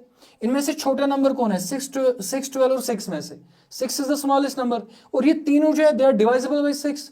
तो मैं अगर इसको 6 से डिवाइड करूंगा तो जो मुझे सिंपल फॉर्मूला बनेगा C6H12O6 में ऐसे लिख रहा हूं, इसको भी 6 से डिवाइड कर लो, इसको भी 6 से डिवाइड कर लो, इसको भी 6 से डिवाइड कर लो, वो आएगा C1H2O1। इसको मैं ऐसे लिख सकता हूं CH2O। तो ये वाले जो फॉर्मूला बनेंगे इन फॉर्मूला को मैं नाम कहूंगा एम्पेरिकल फॉर्मूला। ये वाला फॉर्मूला जो है यह मॉलिक्यूलर फॉर्मूला। मॉलिक्यूलर फॉर्मूला दिखाता है एक्चुअल नंबर, और जो एम्पेरिकल फॉर्मूला दिखाता है वो दिखाता है सिंपलेस्ट होल नंबर रेशो। तो ये बनेगा एम्पेरिकल फॉर्मूला। इसके मास को हम कौन सा मास कहेंगे? इसका जो मास आएगा उसको हम कहेंगे बेटा मॉलिक्यूलर मास। इसका जो मास निकलेगा उसको कौन सा मास कहेंगे? Molecular mass. लेकिन जो इस फॉर्मूला का मास आएगा उसको हम बोलेंगे बेटा एम्पेरिकल फॉर्मूला मास। उस मास को हम कौन सा मास कहेंगे बेटा? एम्पेरिकल फॉर्मूला मास। इसके मास को बोलेंगे मॉलिक्यूलर मास और इसके मास को बोलेंगे एम्पेरिकल फॉर्मूला मास। बात समझ में आई बेटा क्या है? ये तो एम्पेरिकल फॉर्मूला मास से मॉलिक्यूलर मास से आप निकालेंगे कि ये क्या वैल्यू निकलेगा, जिसको हम एन वैल्यू आगे समझेंगे। तो ये बेटा ऐसे करना है। लाइकवाइज मैं और एक एग्जांपल बताऊंगा, आप इनसे इनका आंसर बताइए। आप लेंगे बेटा ग्लूकोज, हम लेंगे बेटा बेंजीन, बेंजीन लेंगे हम। जरा बेंजीन बताइए बेटा, बेंजीन कि दो फॉर्मूला बताओ, एक तो बता इसका मॉलिक्यूलर फॉर्मूला और बता इसका एम्पेरिकल फॉर्मूला। बताइए मॉलिक्यूलर फॉर्मूला क्या आएगा और एम्पेरिकल फॉर्मूला क्या आएगा। जरा ग्लूकोज का एम्पेरिकल फॉर्मूला बताइए ना, बेंजीन का मॉलिक्यूलर फॉर्मूला C6H6, ये इसका एम्पेरिकल मॉलिक्यूलर फॉर्मूला। अगर ये मॉलिक्यूलर फॉर्मूला है तो मुझे एम्पेरिकल फॉर्मूला चाहिए। एम्पेरिकल फॉर्मूला क्या चाहिए, सिंपल रेशो। तो मैं इसको भी 6 से डिवाइड करूंगा, इसको भी 6 से डिवाइड करूंगा, तो आएगा C1H1। C1H1 को हम लिखेंगे बेटा CH। तो ये वाला फॉर्मूला जो है ये मॉलिक्यूलर फॉर्मूला है, और जो ये वाले फॉर्मूला आपने लिखे दीज आर एम्पेरिकल फॉर्मूला। इसके मास को बोलेंगे मॉलिक्यूलर मास, इसके मास को बोलेंगे एम्पेरिकल फॉर्मूला मास। और एक एग्जांपल ले लेते हैं बेंजीन को छोड़ के। मैं लेता हूं बेटा फॉर एग्जांपल, मैं लूंगा हाइड्रोजन पेरोक्साइड। हाइड्रोजन पेरोक्साइड लिया हमने, हाइड्रोजन पेरोक्साइड। हाइड्रोजन पेरोक्साइड के भी दो फॉर्मूला लिखेंगे, एक तो इसका मॉलिक्यूलर फॉर्मूला लिखेंगे, मॉलिक्यूलर फॉर्मूला, और दूसरा लिखेंगे इसका एम्पेरिकल फॉर्मूला। जरा मॉलिक्यूलर फॉर्मूला बताओ इसका, H2O2। H2O2 बनेगा इसका मॉलिक्यूलर फॉर्मूला। तो मैं ले रहा हूं बेटा H2O2 is the molecular formula of hydrogen peroxide. Empirical formula कैसे निकलेगा, हम लिखेंगे H2O2 और दोनों को डिवाइड कर लेंगे 2 से, बिकॉज बोथ आर डिवाइजिबल बाय 2, तो आएगा H1O1। H1O1 को आप HO लिख सकते हैं। तो ये वाला जो फॉर्मूला बनेगा ये कौन सा फॉर्मूला बनेगा, एम्पेरिकल फॉर्मूला। ये वाला कौन सा फॉर्मूला है, मॉलिक्यूलर फॉर्मूला। देखिए बेटा और एक एग्जांपल, हमने ये acetic acid, acetic acid, acetic acid के भी दो फॉर्मूला लेंगे। गलती नहीं करना बेटा, गलती नहीं करना, स्कोप नहीं है गलती का। मॉलिक्यूलर फॉर्मूला और इसका लेंगे हम बेटा एम्पेरिकल फॉर्मूला। जरा मॉलिक्यूलर फॉर्मूला बताए बेटा क्या आएगा, मॉलिक्यूलर फॉर्मूला क्या आएगा, CH3COOH, ये बनेगा मॉलिक्यूलर फॉर्मूला। इस मॉलिक्यूलर फॉर्मूला को हम ऐसे भी लिख सकते हैं, इसमें सर कार्बन 2 है, हाइड्रोजन इसमें 4 है और ऑक्सीजन इसमें 2 है। आप देखे हैं या नहीं, कार्बन 1 कार्बन 2 कार्बन, हाइड्रोजन 3 और हाइड्रोजन 1 हो गए 4, सर ऑक्सीजन 2 है, C2H4O2। मुझे निकालना है इसका कौन सा फॉर्मूला, एम्पेरिकल फॉर्मूला। कैसे निकालूंगा, आई विल राइट C2, फिर लिखूंगा H4, फिर लिखूंगा बेटा O2। बताओ डिवाइड किससे कर सकते हैं, 2 से डिवाइड कर सकते हैं, तो क्या फॉर्मूला आएगा बेटा, वो आएगा C1H2O1। C1H2O1 को आप कैसे लिखेंगे बेटा, CH2O। तो ये वाला कौन सा फॉर्मूला बनेगा, एम्पेरिकल फॉर्मूला। और जो पहले फॉर्मूला दिया था वो कौन सा बनेगा बेटा, मॉलिक्यूलर फॉर्मूला। जरा बेटा ये समझो आप, अगर आप वाटर लेंगे, वाटर अगर आप लेंगे, जरा वाटर का मॉलिक्यूलर फॉर्मूला बताइए। वाटर आपने लिया बेटा, वाटर का मॉलिक्यूलर फॉर्मूला बताओ, एम्पेरिकल निकालना इजी है। वाटर का मॉलिक्यूलर फॉर्मूला आएगा बेटा H2O, ये इसका मॉलिक्यूलर फॉर्मूला। अगर आप इसका एम्पेरिकल फॉर्मूला निकालेंगे तो एम्पेरिकल फॉर्मूला किसके बराबर आएगा, वाटर में बेटा याद रखना इसमें जो ऑक्सीजन है वो एक ही बार है, इसका जो पहले ही रेशो है वो है सिंपल होल नंबर रेशो। इसका जो पहली सी रेशो है वो है 2:1। 2:1 को आप कहां कैसे सिंप्लीफाई करेंगे, नहीं कर सकते क्योंकि इसमें एक एलिमेंट एक ही बार है, ऑक्सीजन इसमें एक ही बार है, तो इसका जो रेशो दिया ही है वही है सिंपल होल नंबर रेशो, तो आप इसको और सिंपलीफाई नहीं कर सकते। इसलिए इसका जो एम्पेरिकल फॉर्मूला बनेगा वो बनेगा H2O। लाइकवाइज अगर आप सल्फ्यूरिक एसिड लेंगे, सल्फ्यूरिक एसिड आपने ले लिया, सल्फ्यूरिक एसिड का मॉलिक्यूलर एम्पेरिकल फॉर्मूला लिखेंगे वो दोनों सेम होंगे। अगर आप इसका मॉलिक्यूलर फॉर्मूला लिखेंगे वो बनेगा बेटा H2SO4। H2SO4, इसमें मसला यह है कि इसमें सल्फर एक ही बार है, इसमें सल्फर एक ही बार है, तो इसका जो एम्पेरिकल फॉर्मूला आएगा वो भी कितना आएगा बेटा, वो भी आएगा सेम H2SO4। सर ऐसा क्यों, क्योंकि इसमें एक एलिमेंट है वो एक ही बार प्रेजेंट है। जब एक एलिमेंट एक ही बार प्रेजेंट होगा तो empirical and molecular formula same. High बेटा बात समझ। लाइकवाइज अगर आप नाइट्रिक एसिड लेंगे, नाइट्रिक एसिड ले लो बेटा, नाइट्रिक एसिड आपने ले लिया, उसका मॉलिक्यूलर फॉर्मूला जो है वो आपको याद है, what is the molecular formula, that is HNO3, nitric acid है। जरा इसका एम्पेरिकल फॉर्मूला बताइए देख के, सर इसमें एक एलिमेंट है जो एक ही बार प्रेजेंट है, रादर दो एलिमेंट है, हाइड्रोजन एंड नाइट्रोजन, इसका रेशो पहली है 1:1:3, वो तो सिंपल पहली ही है, तो मैं सिंपलीफाई और क्या करूंगा, तो सिंपल में लिखेंगे आप HNO3। आई बेटा बात समझ। तो कुछ एलिमेंट्स ऐसे होते हैं, कुछ कंपाउंड्स ऐसे होते हैं जिनका मॉलिक्यूलर एम्पेरिकल फॉर्मूला दोनों क्या होते हैं, सेम। वो तब होगा अगर उनका रेशो पहले एक सिंपल होल नंबर रेशो होगा। और जिन एलिमेंट्स, जिन कंपाउंड्स में भी कोई एक एलिमेंट एक ही बार प्रेजेंट होगा, उनका मॉलिक्यूलर एम्पेरिकल फॉर्मूला दोनों सेम होते हैं, जैसे वाटर में, सल्फ्यूरिक एसिड में, नाइट्रिक एसिड। ठीक है बेटा, ये तो आपको बोला गया था कि एम्पेरिकल फॉर्मूला और मॉलिक्यूलर फॉर्मूला आप बता दो। अब आपको बोलना बेटा एंड गिव देयर रिलेशनशिप, इनका आपस में रिलेशनशिप क्या है वो रिलेशनशिप हम देखेंगे। देखिए बेटा रिलेशनशिप क्या याद रखना, रिलेशनशिप याद रखना कि जो मॉलिक्यूलर फॉर्मूला होता है, मॉलिक्यूलर फॉर्मूला वो किसके बराबर होता है, दैट्स इक्वल टू, वो बराबर होता है n value into empirical formula, n value into empirical formula. जो मॉलिक्यूलर फॉर्मूला है that's equal to n value into empirical formula. मैं इसको शॉर्ट में लिखूंगा तो ऐसे लिखेंगे कि मॉलिक्यूलर फॉर्मूला जो होता है that's equal to n into empirical formula. Molecular formula होता है बराबर n इनटू एम्पिरिकल फॉर्मूला. क्या होता है बेटा? मॉलिक्यूलर फॉर्मूला किसके बराबर होता है? n into empirical formula. Molecular formula is equal to n into empirical formula. Sir ये n क्या होता है? इस n को हम कैसे निकालेंगे?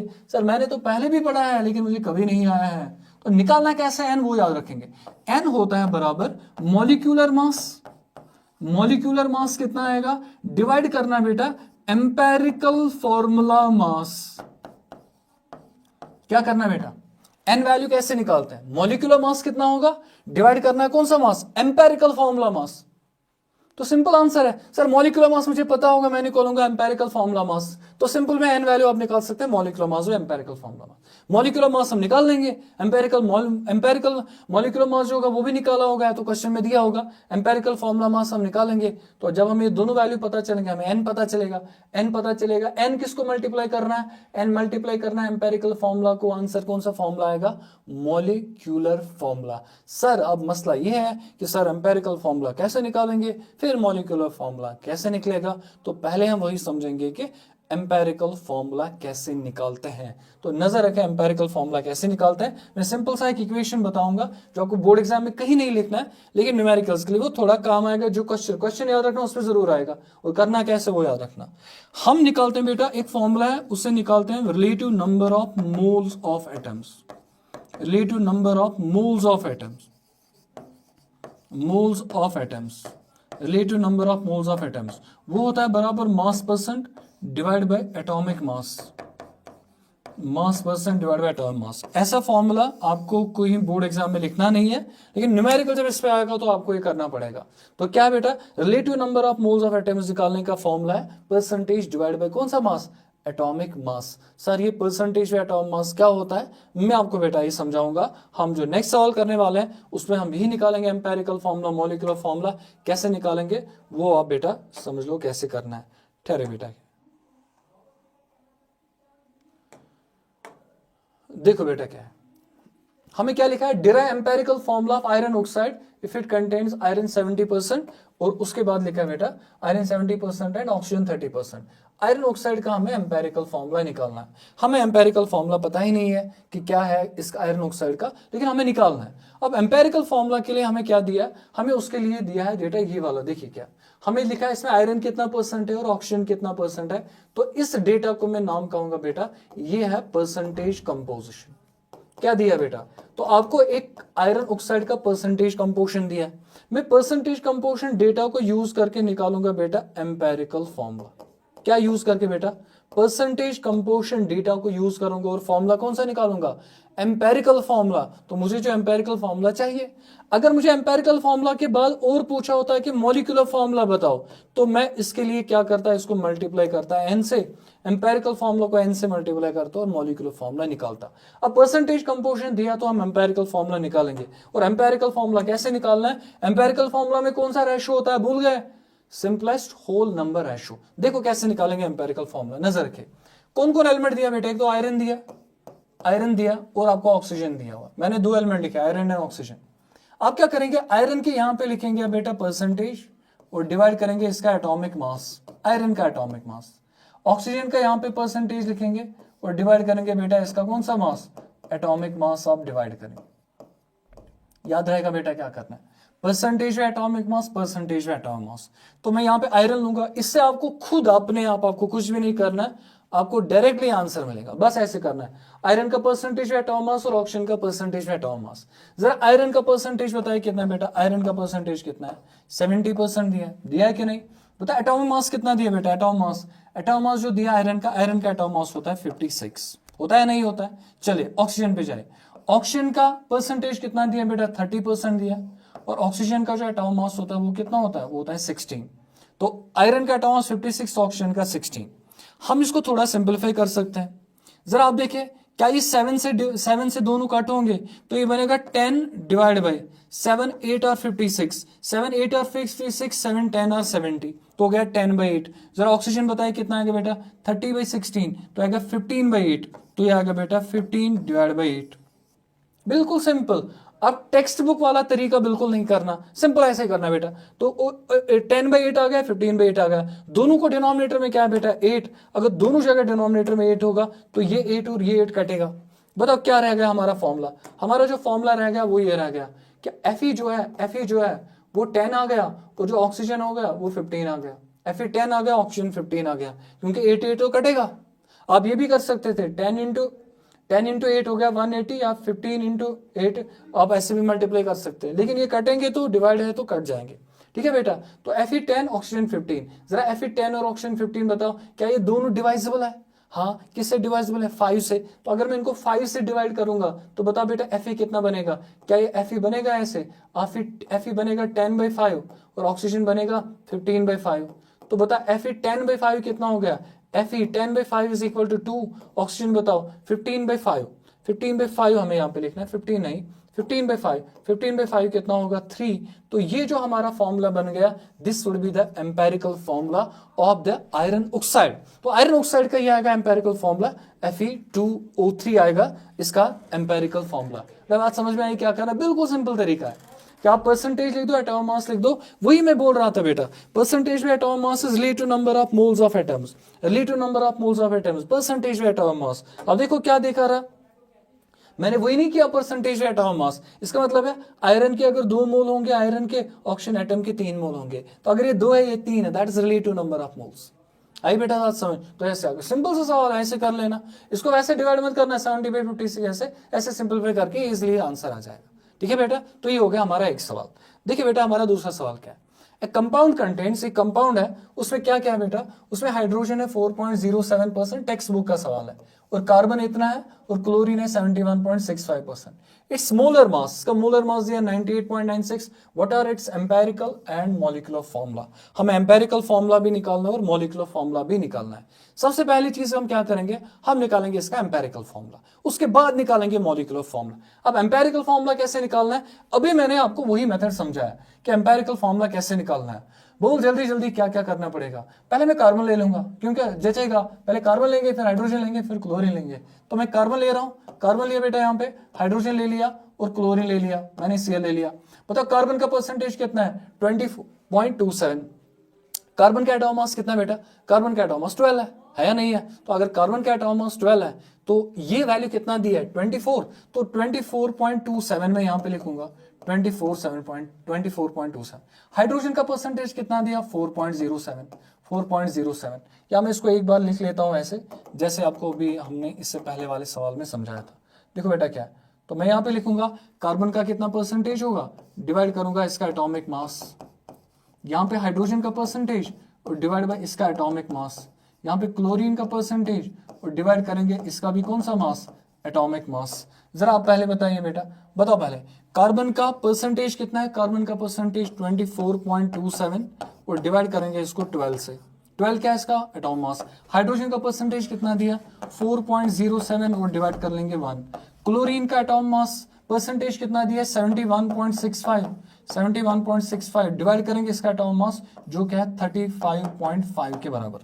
जरा बेटा इसको आप डिवाइड करिए, इसको आप डिवाइड करिए और अप्रोक्सीमेशन से डरिए मत, इसको डिवाइड करिए 24.27 डिवाइड बाय 12, क्या वो 2 नहीं आएगा अप्रोक्सीमेशन करके, तो अप्रोक्सीमेशन करेंगे तो ये कटेगा इसके साथ, ये 2 आएगा, ये इसके साथ सीधे 4.07, 35 और 35 कितने हो गए 70 और 0.5 1 हो गया 71, तो ये भी कट के कितना आएगा बेटा 2। तो हमारा जो यहाँ पे फॉर्मूला बन रहा है वो बन रहा है बेटा Cl2 बन रहा है, हाइड्रोजन कितना आ रहा है बेटा 4 और सॉरी कार्बन आ रहा है बेटे, पहले आ रहा है बेटा कार्बन, तो मैं लिखूंगा कार्बन 2 हाइड्रोजन 4, उसके बाद क्या निकल रहा है Cl2। अब ये जो रेशो है क्या ये सिंपल होल नंबर रेशो है, सर ये तो सिंपल होल नंबर रेशो नहीं है, तो मैं इसको सिंपल होल नंबर रेशो कैसे करूंगा, जो इनमें से छोटा है वो डिवाइड करेंगे, छोटा कौन सा बेटा कार्बन, तो छोटा कौन सा वैल्यू है 2, तो 2 डिवाइड कर लेंगे। जरा इसको 2 डिवाइड करिए आप, बताए आपका फॉर्मूला क्या आएगा, वो नहीं आएगा C1H2Cl1, तो कैसे लिखेंगे CH2Cl, CH2Cl जो होगा ये निकलेगा हमारा बेटा कौन सा formula, this should be the empirical formula of the compound, ये निकलेगा बेटा एम्पेरिकल फॉर्मूला। अब ये जो एम्पेरिकल फॉर्मूला, क्या हमें सिर्फ पूछा था एम्पेरिकल या मॉलिक्यूलर भी, हमें मॉलिक्यूलर फॉर्मूला भी पूछा है। अब मॉलिक्यूलर फॉर्मूला कैसे निकालेंगे, आपको याद है बेटा अभी हमने किया था इससे पहले वाली स्लाइड में कि जो मॉलिक्यूलर फॉर्मूला होता है that's equal to N value into empirical formula. Sir हमें मॉलिक्यूलर फॉर्मूला तो चाहिए लेकिन उसके लिए एम्पेरिकल फॉर्मूला चाहिए। एम्पेरिकल फॉर्मूला हमें पता है लेकिन हमें एन नहीं पता है, एन कैसे निकालेंगे।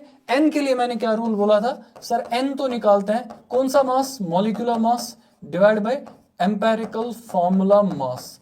एम्पेरिकल फॉर्मूला है, जरा इस एम्पेरिकल फॉर्मूला का मास बताओ। इस एम्पेरिकल फॉर्मूला का मास कितना आएगा, कार्बन 1 है और हाइड्रोजन 2 है, कार्बन हो गया 12 और हाइड्रोजन 2 कितने हो गए बेटा, 12 एंड हाइड्रोजन 2 14, तो ये आएगा 14 और कितना आएगा प्लस 35.5, 14 प्लस 35.5 तो कितना बनेगा, 3 and 1 बनेगा 4, 49.5, 49.5 जो होगा वो आएगा हमारा इसका एम्पेरिकल फॉर्मूला मास। तो ये बनेगा इसका बेटा एम्पेरिकल फॉर्मूला मास। क्या हमें क्वेश्चन में वहीं से मॉलिक्यूलर मास दिया 98.96, 98.96 मींस अप्रोक्सीमेटली इक्वल टू 100, तो ये हमारे पहले ही वैल्यू दिया था बेटा, तो ये हमारा इसका जो वैल्यू दिया वो पहले ही दिया हुआ है, हमें कुछ करना ही नहीं है, 48.96 दिया। तो अगर मैं इसका एन वैल्यू निकालूंगा, एन वैल्यू किसके बराबर आएगा बेटा, एन वैल्यू इज इक्वल किसके बराबर, इसका मॉलिक्यूलर मास कितना होगा 98.96 डिवाइड करेंगे बेटा 49.5, तो वो आंसर आएगा 2 के बराबर। एन वैल्यू अगर 2 आ गया हम निकालेंगे एम्पेरिकल फॉर्मूला, तो एम्पेरिकल फॉर्मूला किसके बराबर आएगा, सॉरी मॉलिक्यूलर फॉर्मूला हमें निकालना है, तो मॉलिक्यूलर फॉर्मूला किसके बराबर आएगा बेटा, molecular formula is equal to N into empirical formula. तो n का वैल्यू कितना बेटा दिया है 2, what is empirical formula C1H2Cl, तो बताओ क्या करोगे, मल्टीप्लाई करोगे, किसको किसके साथ मल्टीप्लाई करोगे, 2 यहाँ इसके साथ मल्टीप्लाई, 2 यहाँ इसके साथ मल्टीप्लाई, 2 यहाँ इसके साथ मल्टीप्लाई, तो क्या निकलेगा हमारा फाइनल फॉर्मूला, हमारा फाइनल फॉर्मूला निकलेगा C2H4, उसके बाद आएगा Cl2, ये बनेगा हमारे कंपाउंड का कौन सा फॉर्मूला बेटा, मॉलिक्यूलर फॉर्मूला। और यही फॉर्मूला आपको पूछा था क्वेश्चन में कि इसका मॉलिक्यूलर फॉर्मूला अब बताइए क्या होता है। सर ये मॉलिक्यूलर फॉर्मूला तो हमने पहले भी निकाला था, यहाँ पे ये देखिए ये हमने मॉलिक्यूलर फॉर्मूला निकाला था, ये वाला C2H4Cl2, हाँ आया था, इसी का तो सिंपल रेशो हमने बना लिया। इसी का सिंपल रेशो किसका बनाते हैं, मॉलिक्यूलर फॉर्मूला का। एक्चुअल में हमारा आंसर डायरेक्टली मॉलिक्यूलर फॉर्मूला आया था, लेकिन हम इस प्रोसीजर को यूज करते हैं एम्पेरिकल फॉर्मूला निकालने के लिए। इससे हमने पहले एम्पेरिकल फॉर्मूला निकाला, फिर एम्पेरिकल फॉर्मूला का मास निकाला, और लास्ट में क्या निकाला, एम्पेरिकल और मॉलिक्यूलर फॉर्मूला को यूज करके, हाँ एम्पेरिकल फॉर्मूला और एन वैल्यू को यूज करके हमने निकाला कौन सा फॉर्मूला, मॉलिक्यूलर फॉर्मूला। तो ऐसे आपको क्वेश्चंस को सॉल्व करना है, ठीक है बेटा, सिंपल है, कोई भी मुश्किल चीज नहीं है। चलिए बेटा देखते हैं, ये था हमारा बेटा question number, this was our question number 9। अब हमारे पास बेटा और एक क्वेश्चन होगा, और एक क्वेश्चन होगा डिफाइन द फॉलोइंग टर्म्स। देखिए बेटा इससे पहले मैं आपको थोड़ा सा और एक चीज समझाऊंगा बेटा, ये पॉइंट आप याद रखेंगे, ये यहाँ पे सवाल नहीं है लेकिन याद रखना क्वेश्चन क्या, क्वेश्चन क्या है, define limiting reagent, define limiting reagent. Limiting reagent किसको कहते हैं, define limiting reagent, limiting reagent को LR भी लिखते हैं बेटा, LR लिमिटिंग रिएजेंट किसको बोलते हैं। देखिए बेटा क्या याद रखना, लिमिटिंग रिएजेंट एक ऐसा रिएक्टेंट होता है जो रिएक्शन में 100% कंप्लीटली कंज्यूम हो जाएगा, ऐसा एक रिएक्टेंट जो एक रिएक्शन में 100% कंप्लीटली कंज्यूम हो जाएगा, that's called a limiting reagent. तो लिमिटिंग रिएजेंट को हम कैसे लिखेंगे, reactant which is completely consumed, reactant which is completely consumed, which is completely consumed in a chemical reaction, which is completely consumed in a chemical reaction, in a chemical reaction। एक chemical reaction में जो reactant completely consume होगा, जिसका कुछ भी amount last में नहीं बचेगा, उस रिएक्टेंट को हम क्या नाम कहते हैं बेटा, that's called a limiting reagent. और लिमिटिंग रिएजेंट एक ऐसा रिएक्टेंट होता है जो आपको रिएक्शन में ये डिसाइड करके देगा कि प्रोडक्ट का अमाउंट कितना बनेगा, प्रोडक्ट क्या बनेगा वो नहीं, प्रोडक्ट का अमाउंट कितना बनेगा वो डिसाइड करके देगा, that's termed as limiting reagent. तो लिमिटिंग रिएजेंट उसको बोलते हैं जो रिएक्शन में कंप्लीटली कंज्यूम होगा। अब दूसरा रिएक्टेंट होता है जिसको हम एक्सेस रिएजेंट कहते हैं। सर ये एक्सेस रिएजेंट क्या होता है, एक्सेस रिएजेंट वो वाला रिएक्टेंट होता है जो रिएक्शन में कंप्लीटली कंज्यूम नहीं होता है, not completely consumed in reactant. तो मैं लिखूंगा बेटा यहां पे reactant not completely consumed in a reaction, not completely consumed in a reaction. जो रिएक्टेंट रिएक्शन में कंप्लीटली कंज्यूम नहीं होगा उस रिएक्टेंट को हम नाम कहते हैं बेटा एक्सेस रिएजेंट। एक्सेस रिएजेंट आपको ये नहीं दिखाएगा कि प्रोडक्ट का अमाउंट कितना बनेगा रिएक्शन में, नहीं, लिमिटिंग रिएजेंट का काम है। सर एक एग्जांपल ले लेते हैं जिससे हम लिमिटिंग रिएजेंट समझेंगे। अब लिमिटिंग रिएजेंट किसी रिएक्शन में हम कैसे निकालेंगे वो थोड़ा बता दूंगा मैं। तो लिमिटिंग रिएजेंट निकालने के क्या याद रखना है, क्या रिएक्टेंट जिसका क्या होगा बेटा, reactant having less value of, ये आप याद रखना सिर्फ निकालने के काम आएगा, having less value of, less value of, less value of किसका, नंबर ऑफ मोल्स, उस रिएक्टेंट के कितने मोल्स होंगे डिवाइड बाय उस रिएक्शन में उसका स्टाइशियोमेट्रिक कोफिशिएंट क्या होगा, stoichiometric mole divide by stoichiometric coefficient ratio is LR. जिस रिएक्टेंट का mole by stoichiometric coefficient ratio का वैल्यू कम होगा उस रिएक्टेंट को हम लिमिटिंग रिएजेंट कहते हैं। जिस रिएक्टेंट का number of moles by stoichiometric coefficient ratio कम निकलेगा उस रिएक्टेंट को हम नाम कहते हैं एलआर। अब इसको कैसे समझेंगे, थोड़ा ध्यान से समझ लो बेटा, नजर रखो। अब क्या बेटा, मैंने एक रिएक्शन लिया, फॉर एग्जांपल हैबर्स प्रोस हम लेंगे, N2 gaseous plus 3 times H2 gaseous, ये प्रोडक्ट देगा बेटा ट्वाइस NH3। क्या ये रिएक्शन बैलेंस्ड है या अनबैलेंस्ड है? सर ये तो बैलेंस्ड है। Limiting reagent is always applicable on a balanced chemical equation. अब ये रिएक्शन है, इस रिएक्शन में यहां देखिए N2 के हमें कितने मोल लेने हैं, 1 मोल। ये जो कोफिशिएंट यहाँ पे लिखा है ये मोल होता है, यहाँ पे कोफिशिएंट 3 लिखा है, यहाँ पे लिखूंगा मैं 3 मोल, यहाँ पे कोफिशिएंट 2 लिखा है, यहाँ पे लिखूंगा मैं 2 मोल। इसका मतलब क्या है सर, अगर इस रिएक्शन में N2 का 1 मोल कंज्यूम होगा तो H2 के 3 मोल डेफिनेटली कंज्यूम होंगे और यहाँ पे बनेंगे कितने, 2 मोल ऑफ NH3। अब मैं आपको यहाँ से क्वेश्चन दे रहा हूँ, क्वेश्चन में आपको ये दे रहा हूँ कि अगर इस रिएक्शन में, इस वाली रिएक्शन में, ये जो हमें रिएक्शन दिया है, इस रिएक्शन में अगर मैं आपको N2 दे दूंगा, N2 मैंने 2 मोल दे दिए, कितने दे दिए बेटा, 2 मोल, और जो H2 दे दिया वो मैंने आपको 5 मोल दे दिए, 5 मोल आपको दे दिए।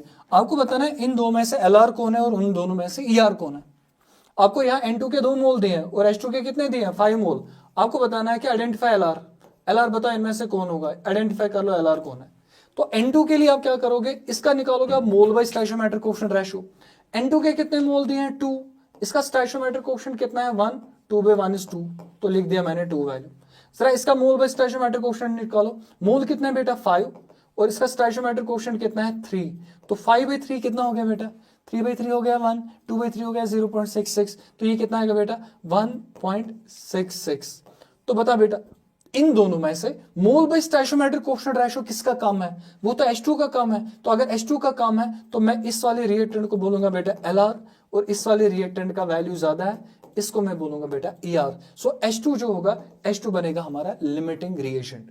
तो अगर वैसे ही आपको सवाल में थोड़ा सा चेंज होगा, स्लाइट वेरिएशन हम करेंगे, जो हमें डेटा दिया था उसको हम थोड़ा चेंज करेंगे। आपको बताना है LR कौन है ER कौन है, ये सवाल आप खुद करके देंगे। आपको LR ER पहचानना है। देखो क्या बेटा, आपको N2 दिया है, N2 आपको दिया है, N2 दिए आपको बेटा अभी 2 मोल दिए थे, आपको दिए हैं 5 मोल, 5 मोल ऑफ N2, और आपको H2 दिए, H2 दिया आपको 4 मोल। आप खुद बताओ LR कौन होगा, ER कौन होगा, और आप ये खुद कर सकते हैं। आपको मोल बाय स्टाइशियोमेट्रिक कोफिशिएंट रेशियो निकालना है और मोल बाय स्टाइशियोमेट्रिक कोफिशिएंट रेशियो निकाला, you can simply identify which is LR and which is ER। तो ये आप निकालेंगे, छोटा सा एक कॉन्सेप्ट बन सकता है, इसका एक शॉर्ट आंसर टाइप आ सकता है, LR क्या होता है रिएक्शन में। तो ये था हमारा ये वाला क्वेश्चन। अब हमें इस चैप्टर का लास्ट वाला जो सवाल दिया है, तो लास्ट वाला सवाल हमारा ये है कि हमें डिफाइन करने हैं टर्म्स, क्या मोलैरिटी को डिफाइन करना है, मोलैलिटी को डिफाइन करना है, नॉर्मेलिटी और मोल फ्रैक्शन क्या होता है। देखो बेटा क्या, पहली चीज आप याद रखेंगे कि ये वाले जो टर्म्स है इसमें, एक तो मोलैरिटी ये वाला और ये जो नॉर्मेलिटी है, इनमें वॉल्यूम आ जाता है। नॉर्मेलिटी और कौन सा बेटा, नॉर्मेलिटी एंड मोलैरिटी, इनमें क्या आ जाता है, वॉल्यूम। जिन कॉन्सेंट्रेशन टर्म्स में वॉल्यूम आ जाता है उनको हम याद रखना बेटा, जिनमें भी वॉल्यूम आएगा वो टेम्परेचर डिपेंडेंट होता है, और जिनमें वॉल्यूम नहीं आएगा दे आर टेम्परेचर इंडिपेंडेंट। तो इनमें दो होंगे जो टेम्परेचर डिपेंडेंट होंगे, मोलैरिटी एंड नॉर्मेलिटी। मोलैलिटी और मोल फ्रैक्शन टेम्परेचर डिपेंडेंट नहीं होता है। तो हम डिफाइन करेंगे वन बाय वन। पहले हम देखेंगे बेटा मोलैरिटी क्या होता है। मोलैरिटी जिसको कैपिटल एम से दिखाया जाता है, what do you mean by molarity. Molarity क्या होता है बेटा, याद रखेंगे सोल्यूट और सॉल्वेंट है और सोल्यूशन है। सोल्यूट के कितने मोल्स होंगे, सोल्यूट जो डिसॉल्व हो रहा है, सोल्यूट के कितने मोल्स होंगे जो डिसॉल्व हुए होंगे in 1 litre of solution. Number of moles of solute which are dissolved in 1 litre of solution, उसको हम नाम कहते हैं molarity.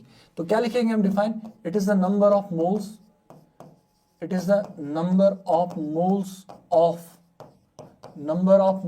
solute dissolved in 1 liter of solution, dissolved in 1 liter of solution। Solute के कितने मोल्स होंगे जो डिसॉल्व होंगे इन 1 लीटर ऑफ सोल्यूशन, उसको नाम कहते हैं बेटा मोलैरिटी। तो मोलैरिटी कैसे लिखेंगे हम मोलैरिटी लिखेंगे capital M, it's equal to number of moles of solute, solute को हम कंपोनेंट बी बोलते हैं, divide by volume of solution, किसमें होना चाहिए, लीटर्स में। तो अगर मैं मोलैरिटी लिखूंगा, मोलैरिटी किसके बराबर आएगा, number of moles of solute कैसे निकालेंगे, मोल कैसे निकालते हैं आप, mass divide by molar mass. तो W बाय M से निकालेंगे। So I will write WB mass of solute divide by molar mass of solute, और डिवाइड करूंगा बेटा वॉल्यूम इन लीटर्स। अगर वॉल्यूम लीटर्स में नहीं दिया होगा, if volume is given in ml, तब आपको उसको लीटर्स में कन्वर्ट करना पड़ेगा। तो अगर वॉल्यूम ml में दिया होगा तो तब आप उसको डिवाइड करेंगे बेटा 1000 से, सच दैट कि हमारा जो वॉल्यूम होगा वो किस में आ जाएगा, वो वॉल्यूम आ जाएगा लीटर्स में। तो मैं मोलैरिटी कैसे लिखूंगा, मोलैरिटी इज इक्वल, जरा इसको सिंपलीफाई करके लिखिए बेटा, WB डिवाइड क्या करेंगे आप, डिवाइड बाय MB इंटू कर लेंगे बेटा 1000, और डिवाइड लिखेंगे हम बेटा V, बट वॉल्यूम इस टाइम पे होना चाहिए ml में। जब 1000 आएगा volume should be in ml। अब यहां तक इसको बोर्ड एग्जाम में लिख सकता है, कोई भी प्रॉब्लम नहीं, बिल्कुल चकाचक मार्क्स आएंगे इसमें कि मोलैरिटी को ऐसे लिखा, फिर ऐसे लिखा M is equal to NB by this, बस कुछ डिस्क्रिप्शन और नहीं चाहिए, बस यहां तक आपको इसको लिखना पड़ेगा। इन केस अगर उसने ये पूछा कि इसका यूनिट क्या होगा, तो यूनिट क्या होगा इसका, यूनिट आप खुद बताए बेटा, जरा यूनिट देखिए बेटा क्या है, ऊपर क्या लिखा हमने मोल, नंबर ऑफ मोल्स, तो नंबर ऑफ मोल का यूनिट मोल आएगा, तो मैं लिखूंगा मोल और डिवाइड बाय वॉल्यूम किस में लेना है, लीटर्स में, तो I will right mole upon litre, तो वो क्या बनेगा मोल पर लीटर। मोल पर लीटर होता है इसका बेटा यूनिट। क्या ये वाला जो मोलैरिटी होगा, क्या ये टेम्परेचर डिपेंडेंट होगा या टेम्परेचर इंडिपेंडेंट होगा। मैंने पहले ही बोला था आपको बेटा कि जिस टर्म में वॉल्यूम आए दैट इज टेम्परेचर डिपेंडेंट। तो क्या इसमें वॉल्यूम आ रहा है वॉल्यूम, तो अगर वॉल्यूम आएगा ना इट इज टेम्परेचर डिपेंडेंट, तो ये टेम्परेचर डिपेंडेंट होगा, टेम्परेचर डिपेंडेंट होगा, it is temperature dependent.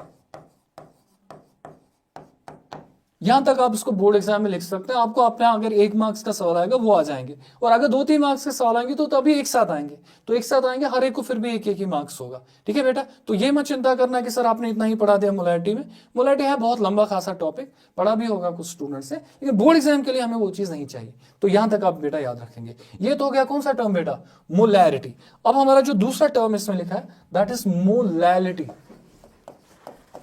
Molality, molality को हम दिखाएंगे बेटा स्मॉल m से। अब मोलैलिटी क्या होता है सर, मोलैलिटी में आपने बोला number of moles of solute dissolved in 1 litre of solution. Molality means number of moles of solute dissolved in 1 kg of solvent, 1000 gram of solvent. तो कैसे डिफाइन करेंगे, it is the number of moles of solute, number of moles of solute dissolved in 1 kg or 1000 gram of solution, 1000 gram of solution। इसको हम नाम कहेंगे बेटा molality. Molarity क्या था, number of moles of solute dissolved in 1 litre of solution. Molarity is 1 kg of solvent, 1000 gram of solvent. लिखेंगे कैसे, लिखने का तरीका आसान है सर। मोलैलिटी जो होगा उसको लिखेंगे number of moles of solute, divide लिखेंगे मास ऑफ सॉल्वेंट, मास को W से दिखाते हैं, सॉल्वेंट को A से दिखाते हैं, बट ये मास जो होना चाहिए ये kg में होना चाहिए। तो मैं लिखूंगा M is equal to, sir ये NB क्या है, number of moles of solute, what is WA, mass of solvent in kg। Solute solvent को आप बेटा ऐसे याद रखेंगे कि जो सोल्यूट होता है, सोल्यूट जो होता है और जो सॉल्वेंट होता है, solute plus solvent gives solution. तो सोल्यूट को हम लिखते हैं बेटा कंपोनेंट B, सॉल्वेंट को लिखते हैं कंपोनेंट A। कभी कभार सोल्यूट को 2 कंपोनेंट लिखते हैं, उस सॉल्वेंट को 1 लिखा जाता है। जरा आप यहां देखिए बेटा, तो हमें क्या लिखना है, मोल्स ऑफ सोल्यूट, इसलिए मैंने बी लिख दिया, आप टू भी लिख सकते हैं। तो आप सोल्यूट के मोल्स की जगह W/M लिख सकते हैं, लेकिन यहां भी बी लिखना, यहां भी बी, डिवाइड बाय, अगर मास ऑफ सॉल्वेंट ग्राम्स में दिया होगा तो तब उसको केजी में कन्वर्ट करने के लिए 1000 लिखना है। So I will write M is equal WB divide by MB into क्या लिखेंगे बेटा, 1000 डिवाइड कर लेंगे बेटा WA। W is the mass of solvent in grams, तो ये हमारा इक्वेशन बनेगा। इसके अलावा क्या पूछे सकते हैं इसमें कि बताओ इसका यूनिट क्या आएगा, यूनिट बता दो। मोलैरिटी का यूनिट आपने क्या बोला, मोल पर लीटर, जरा इसका बताओ मोलैरिटी का यूनिट क्या आएगा, मोल पर केजी, मोल पर केजी, ये आएगा मोल पर केजी इज द यूनिट। इसको मोलल भी कहा जाता है, मोल पर केजी इज मोलल। यहां पे क्या लिखा था आपने यूनिट बेटा, मोल पर लीटर, मोल पर लीटर को मोलर लिखते हैं, मोलर लिखते हैं, इसको मोलल लिखा जाता है। तो क्या ये टेम्परेचर डिपेंडेंट होगा, independent, it is temperature independent, इसको कोई फर्क नहीं पड़ेगा टेम्परेचर बढ़ा रहे हैं आप या कम कर रहे हैं। क्यों सर, इसमें कोई वॉल्यूम टर्म इन्वॉल्व नहीं है, तो ये हो गया मोलैलिटी। अब तीसरा टर्म जो दिया है, थर्ड जो टर्म दिया है बेटा, थर्ड टर्म दिया कि नॉर्मेलिटी, बताइए क्या होता है, नॉर्मेलिटी किसको कहते हैं, नॉर्मेलिटी को एन से दिखाते हैं। देखिए नॉर्मेलिटी का मतलब क्या होता है, नॉर्मेलिटी मींस, नॉर्मेलिटी का मतलब होता है बेटा, जरा मोलैरिटी याद दिला दो, molarity number of moles of solute dissolved in 1 litre of solution. Normality भी वैसा ही है, लेकिन मोल्स की जगह आपको यूज कर रहे हैं number of gram equivalents, number of gram equivalents of solute dissolved in 1 litre of solution. तो हम क्या लिखेंगे, it is the number of, it is the number of gram equivalents of solute, gram equivalents of solute,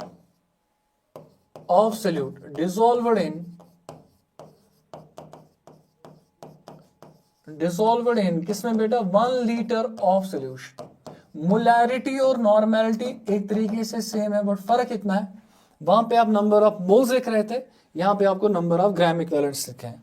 तो अब लिखेंगे कैसे है बेटा, नॉर्मेलिटी किसके बराबर आएगा, अब लिखेंगे number of gram equivalents, NGEQs, number of gram equivalents, किसके number of gram equivalents, solute, और वॉल्यूम किसमें होना चाहिए, लीटर्स में।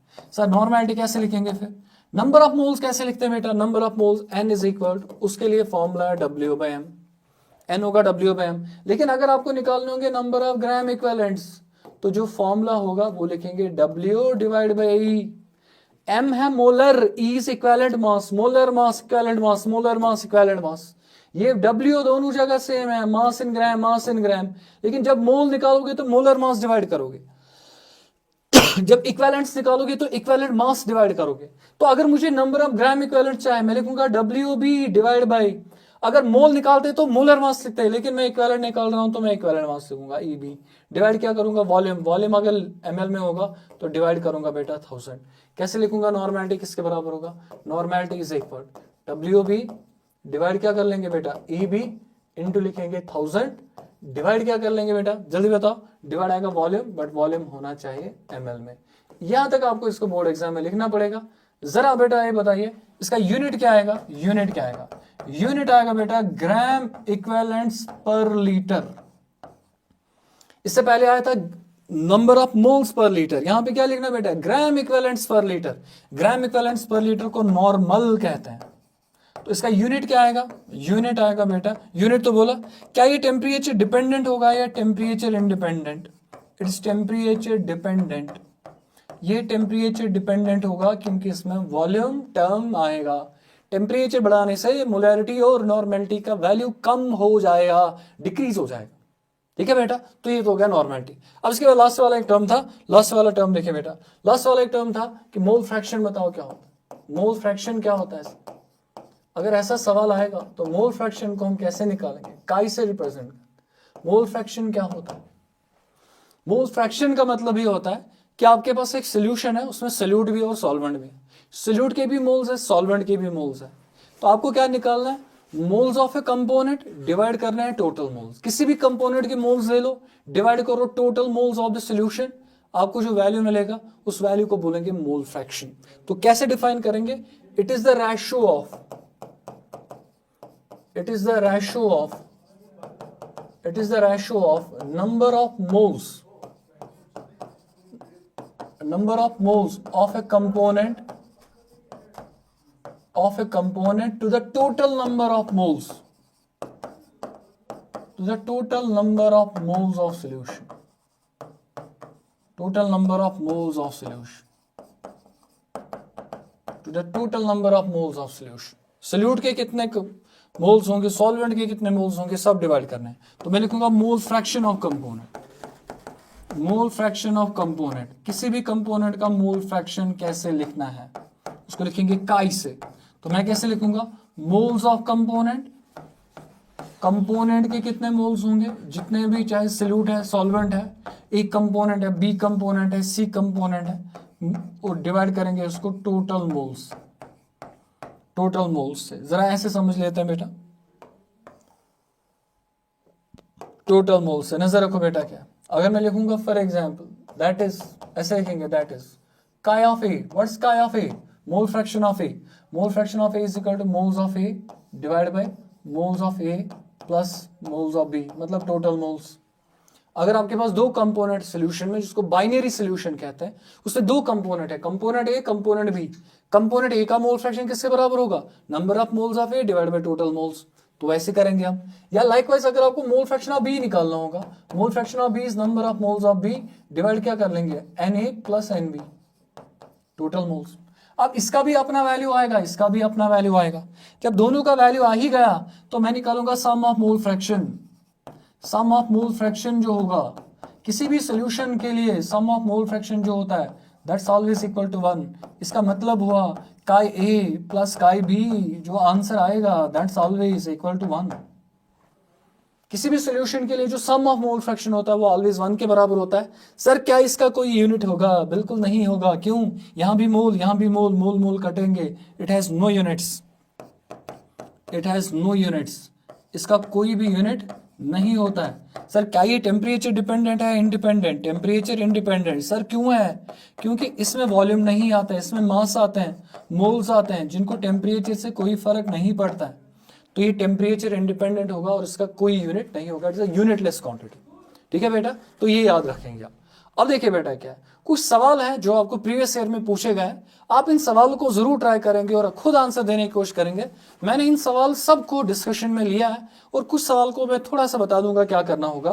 तो देखिए बेटा, पहला सवाल जो दिया, what is the relationship between vapour density and molecular mass of a gas.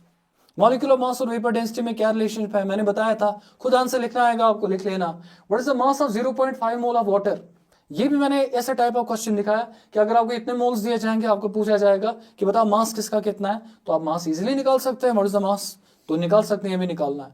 1 mole of CO2 contains, जो 1 मोल ऑफ CO2 होगा, कार्बन डाइऑक्साइड का 1 मोल, उसमें क्या होंगे 6 × 10⁻23 एटम्स ऑफ कार्बन. ये बात तो 1 mole of CO2 contains 1 mole of carbon atoms, ये बात तो सही है. ये बेटा देखो, यहाँ पे आप क्वेश्चन को अच्छे से पढ़ लेना कि कार्बन डाइऑक्साइड का अगर आपको 1 मोल दिया होगा, उसमें कार्बन के 1 मोल एटम्स होंगे, कार्बन के, और 1 मोल की जगह यहाँ पे लिखा है 6 × 10⁻23. ये बात तो सही है. क्या ऑक्सीजन एटम भी 1 मोल होंगे, 2 मोल होंगे, 2 मोल होंगे, लेकिन ऑप्शन में लिखा है 1 मोल, तो ये आंसर नहीं है. बताओ वाटर मोल कितने मॉलिक्यूल्स होंगे कार्बन डाइऑक्साइड के. 1 mole of carbon dioxide is 6 × 10⁻23 molecules of carbon dioxide. तो थर्ड ऑप्शन में लिखा है गलत, 18.1 × 10⁻⁴ मॉलिक्यूल्स ऑफ कार्बन डाइऑक्साइड. दोबारा वेट कर लेते हैं. 1, ये आंसर नहीं है बेटा, थर्ड आंसर नहीं आएगा. फोर्थ लिखा है 3 एटम्स ऑफ कार्बन डाइऑक्साइड, बिल्कुल गलत है. ऐसे आपको आंसर उसको करना पड़ेगा. देखो क्या लिखा है, answer the following questions. Define molecular mass, what is the relationship between vapour density and molecular mass of a gas. कराया मैंने बेटा. देखिए क्या है, which has maximum molecule. Maximum molecules किसमें होंगे, तो मैक्सिमम मॉलिक्यूल का फॉर्मूला जो होगा, फॉर्मूला से आप इनको सॉल्व कर लेना. Formula n = n/Na. n = n/Na. आपको ये बड़ा वाला n निकालना, ऊपर वाला n. तो n किसके बराबर आएगा, नंबर ऑफ मोल्स इंटू आएगा Na. Sir number of moles कैसे निकालेंगे, W/m से और इंटू कर लेंगे Na. तो इससे आएगा नंबर ऑफ मॉलिक्यूल. तो आपको देखो, आपको सिर्फ मॉलिक्यूल ही तो निकालना है. सर इसका W है 7 ग्राम, इसका W है 2 ग्राम, इसका W है 16 ग्राम, इसका W है 16 ग्राम. तो W आपको दिया, आपको सिर्फ मोलर मास ढूंढना है. नाइट्रोजन का मोलर मास 28, हाइड्रोजन का मोलर मास 2, ऑक्सीजन का मोलर मास 32, NO2 का मोलर मास 16 और 14 कितने हो गए, वो हो गया बेटा 30. इसका मोलर मास है 32 एंड 14, 32 एंड 14 जो आएगा वो आएगा 32 एंड नाइट्रोजन 14 वो आएगा 46, तो 46 मोलर मास। तो आपको मोलर मास दिए, मोलर मास आपको दिए, आप जरा निकाले ना नंबर ऑफ मॉलिक्यूल, इजी है, तो नंबर ऑफ मॉलिक्यूल कर लेना। देखिए बेटा और क्या सवाल दिया, state and explain law of constant composition. Law of constant composition means law of constant proportion.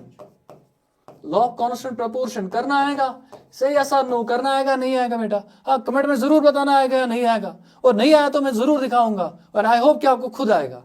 तो ये निकालना है। डिफाइन एम्पेरिकल फॉर्मूला पढ़ा लिया बेटा। The empirical formula of A compound is this and is molecular mass is 50। What is the molecular formula of the compound? जरा क्या ये मैंने कर लिया बेटा, ऐसा सवाल हमने कर लिया, कैसे कर लिया बेटा नजर रखो। द मॉलिक्यूलर फॉर्मूला का कंपाउंड इज, एक कंपाउंड है उसका एम्पेरिकल फॉर्मूला आपको दिया है, एम्पेरिकल फॉर्मूला लिखा है बेटा CH2O, ये इसका एम्पेरिकल फॉर्मूला। आपको इसका मॉलिक्यूलर मास दिया है, मॉलिक्यूलर मास कितना दिया हुआ, वो दिया बराबर 150। मॉलिक्यूलर मास कितना दिया 150। तो आप क्या करेंगे, इस एम्पेरिकल फॉर्मूला का आप निकालेंगे एम्पेरिकल फॉर्मूला मास, आप एम्पेरिकल फॉर्मूला मास निकालेंगे, मॉलिक्यूलर मास दिया होगा, आप क्या निकालेंगे उससे, एन वैल्यू, एन वैल्यू निकालेंगे। तो आप कैसे निकालेंगे molecular formula, molecular formula is equal to N into empirical formula. तो इसका एन वैल्यू निकाल के एम्पेरिकल फॉर्मूला को मल्टीप्लाई करके आपको आएगा मॉलिक्यूलर फॉर्मूला। सिंपल सवाल है। Determine the empirical formula of an oxide of iron which is 70% iron and 30% oxygen by mass. ये क्वेश्चन ही मैंने डिस्कशन में करवा लिया, तो ये क्वेश्चन होगा। देखिए क्या लिखा बेटा, डिफाइन मॉलिक्यूलर फॉर्मूला। ऐसे सवाल आते हैं, फिर कहते हैं सर बोर्ड एग्जाम में बड़ा डिफिकल्ट पेपर आया था, क्या आता है question, what is the molecular mass, what is the mass of 1 mole of CO2। Carbon dioxide के 1 मोल का मास बताओ, कार्बन का मास कितना है 12, दो ऑक्सीजन का मास 32, 44 है आंसर, 44 ग्राम आएगा इसका आंसर, 44 ग्राम आएगा answer. What is the relationship between vapour density and molecular mass of gas. ये वही सवाल नहीं है बेटा, ये अलग अलग में आया है। अब देखिए बेटा, वहां पे लिखा है सीधे what is the relationship between, यहाँ पे लिखा है डिफाइन मॉलिक्यूलर मास, फिर लिखा है what is the relationship between, तो यहाँ पे थोड़ा सवाल डिफरेंट है। ठीक है बेटा, define law of conservation of mass with examples. Law of conservation of mass, energy can neither be created nor destroyed, total mass of reactants is always equal to the total mass of products. बस ये law of conservation of mass. और last सवाल अब क्या लिखा है, state and explain law of conservation of mass, यही law है, दोबारा वही है बेटा। तो ऐसे ही सवाल आपको आएंगे। ये लिखा how is mole related to number of atoms, sir mole number of atoms के साथ ऐसे रिलेटेड है n/Na से। How is volume related volume of gas, sir number of moles को लिखेंगे V डिवाइड बाई 22.4, लेकिन वॉल्यूम होना चाहिए लीटर्स में, बस इतना ही करना। अब ये सवाल है लास्ट में, इसको आप ट्राई कर लेना, मैं नेक्स्ट डिस्कशन में इसको जरूर लाऊंगा, जो नेक्स्ट चैप्टर का डिस्कशन होगा वहां पे मैं कराऊंगा। Calculate the number of moles, moles अभी हमने मोल्स और मॉलिक्यूल्स निकालने हैं, न्यूट्रॉन को छोड़ के, भी न्यूट्रॉन छोड़ लेना, किसमें, इन 49 ग्राम ऑफ सल्फ्यूरिक एसिड। आप इसको जरूर कर लेना और हमें कमेंट्स में जरूर बताना कि आपको प्रीवियस ईयर क्वेश्चंस आए या नहीं आए। We wish you all the very best, thank you so much for being with us. Emerge on the top, we are on the top, will take you इंशाल्लाह across the NEET barriers. Thank you so much.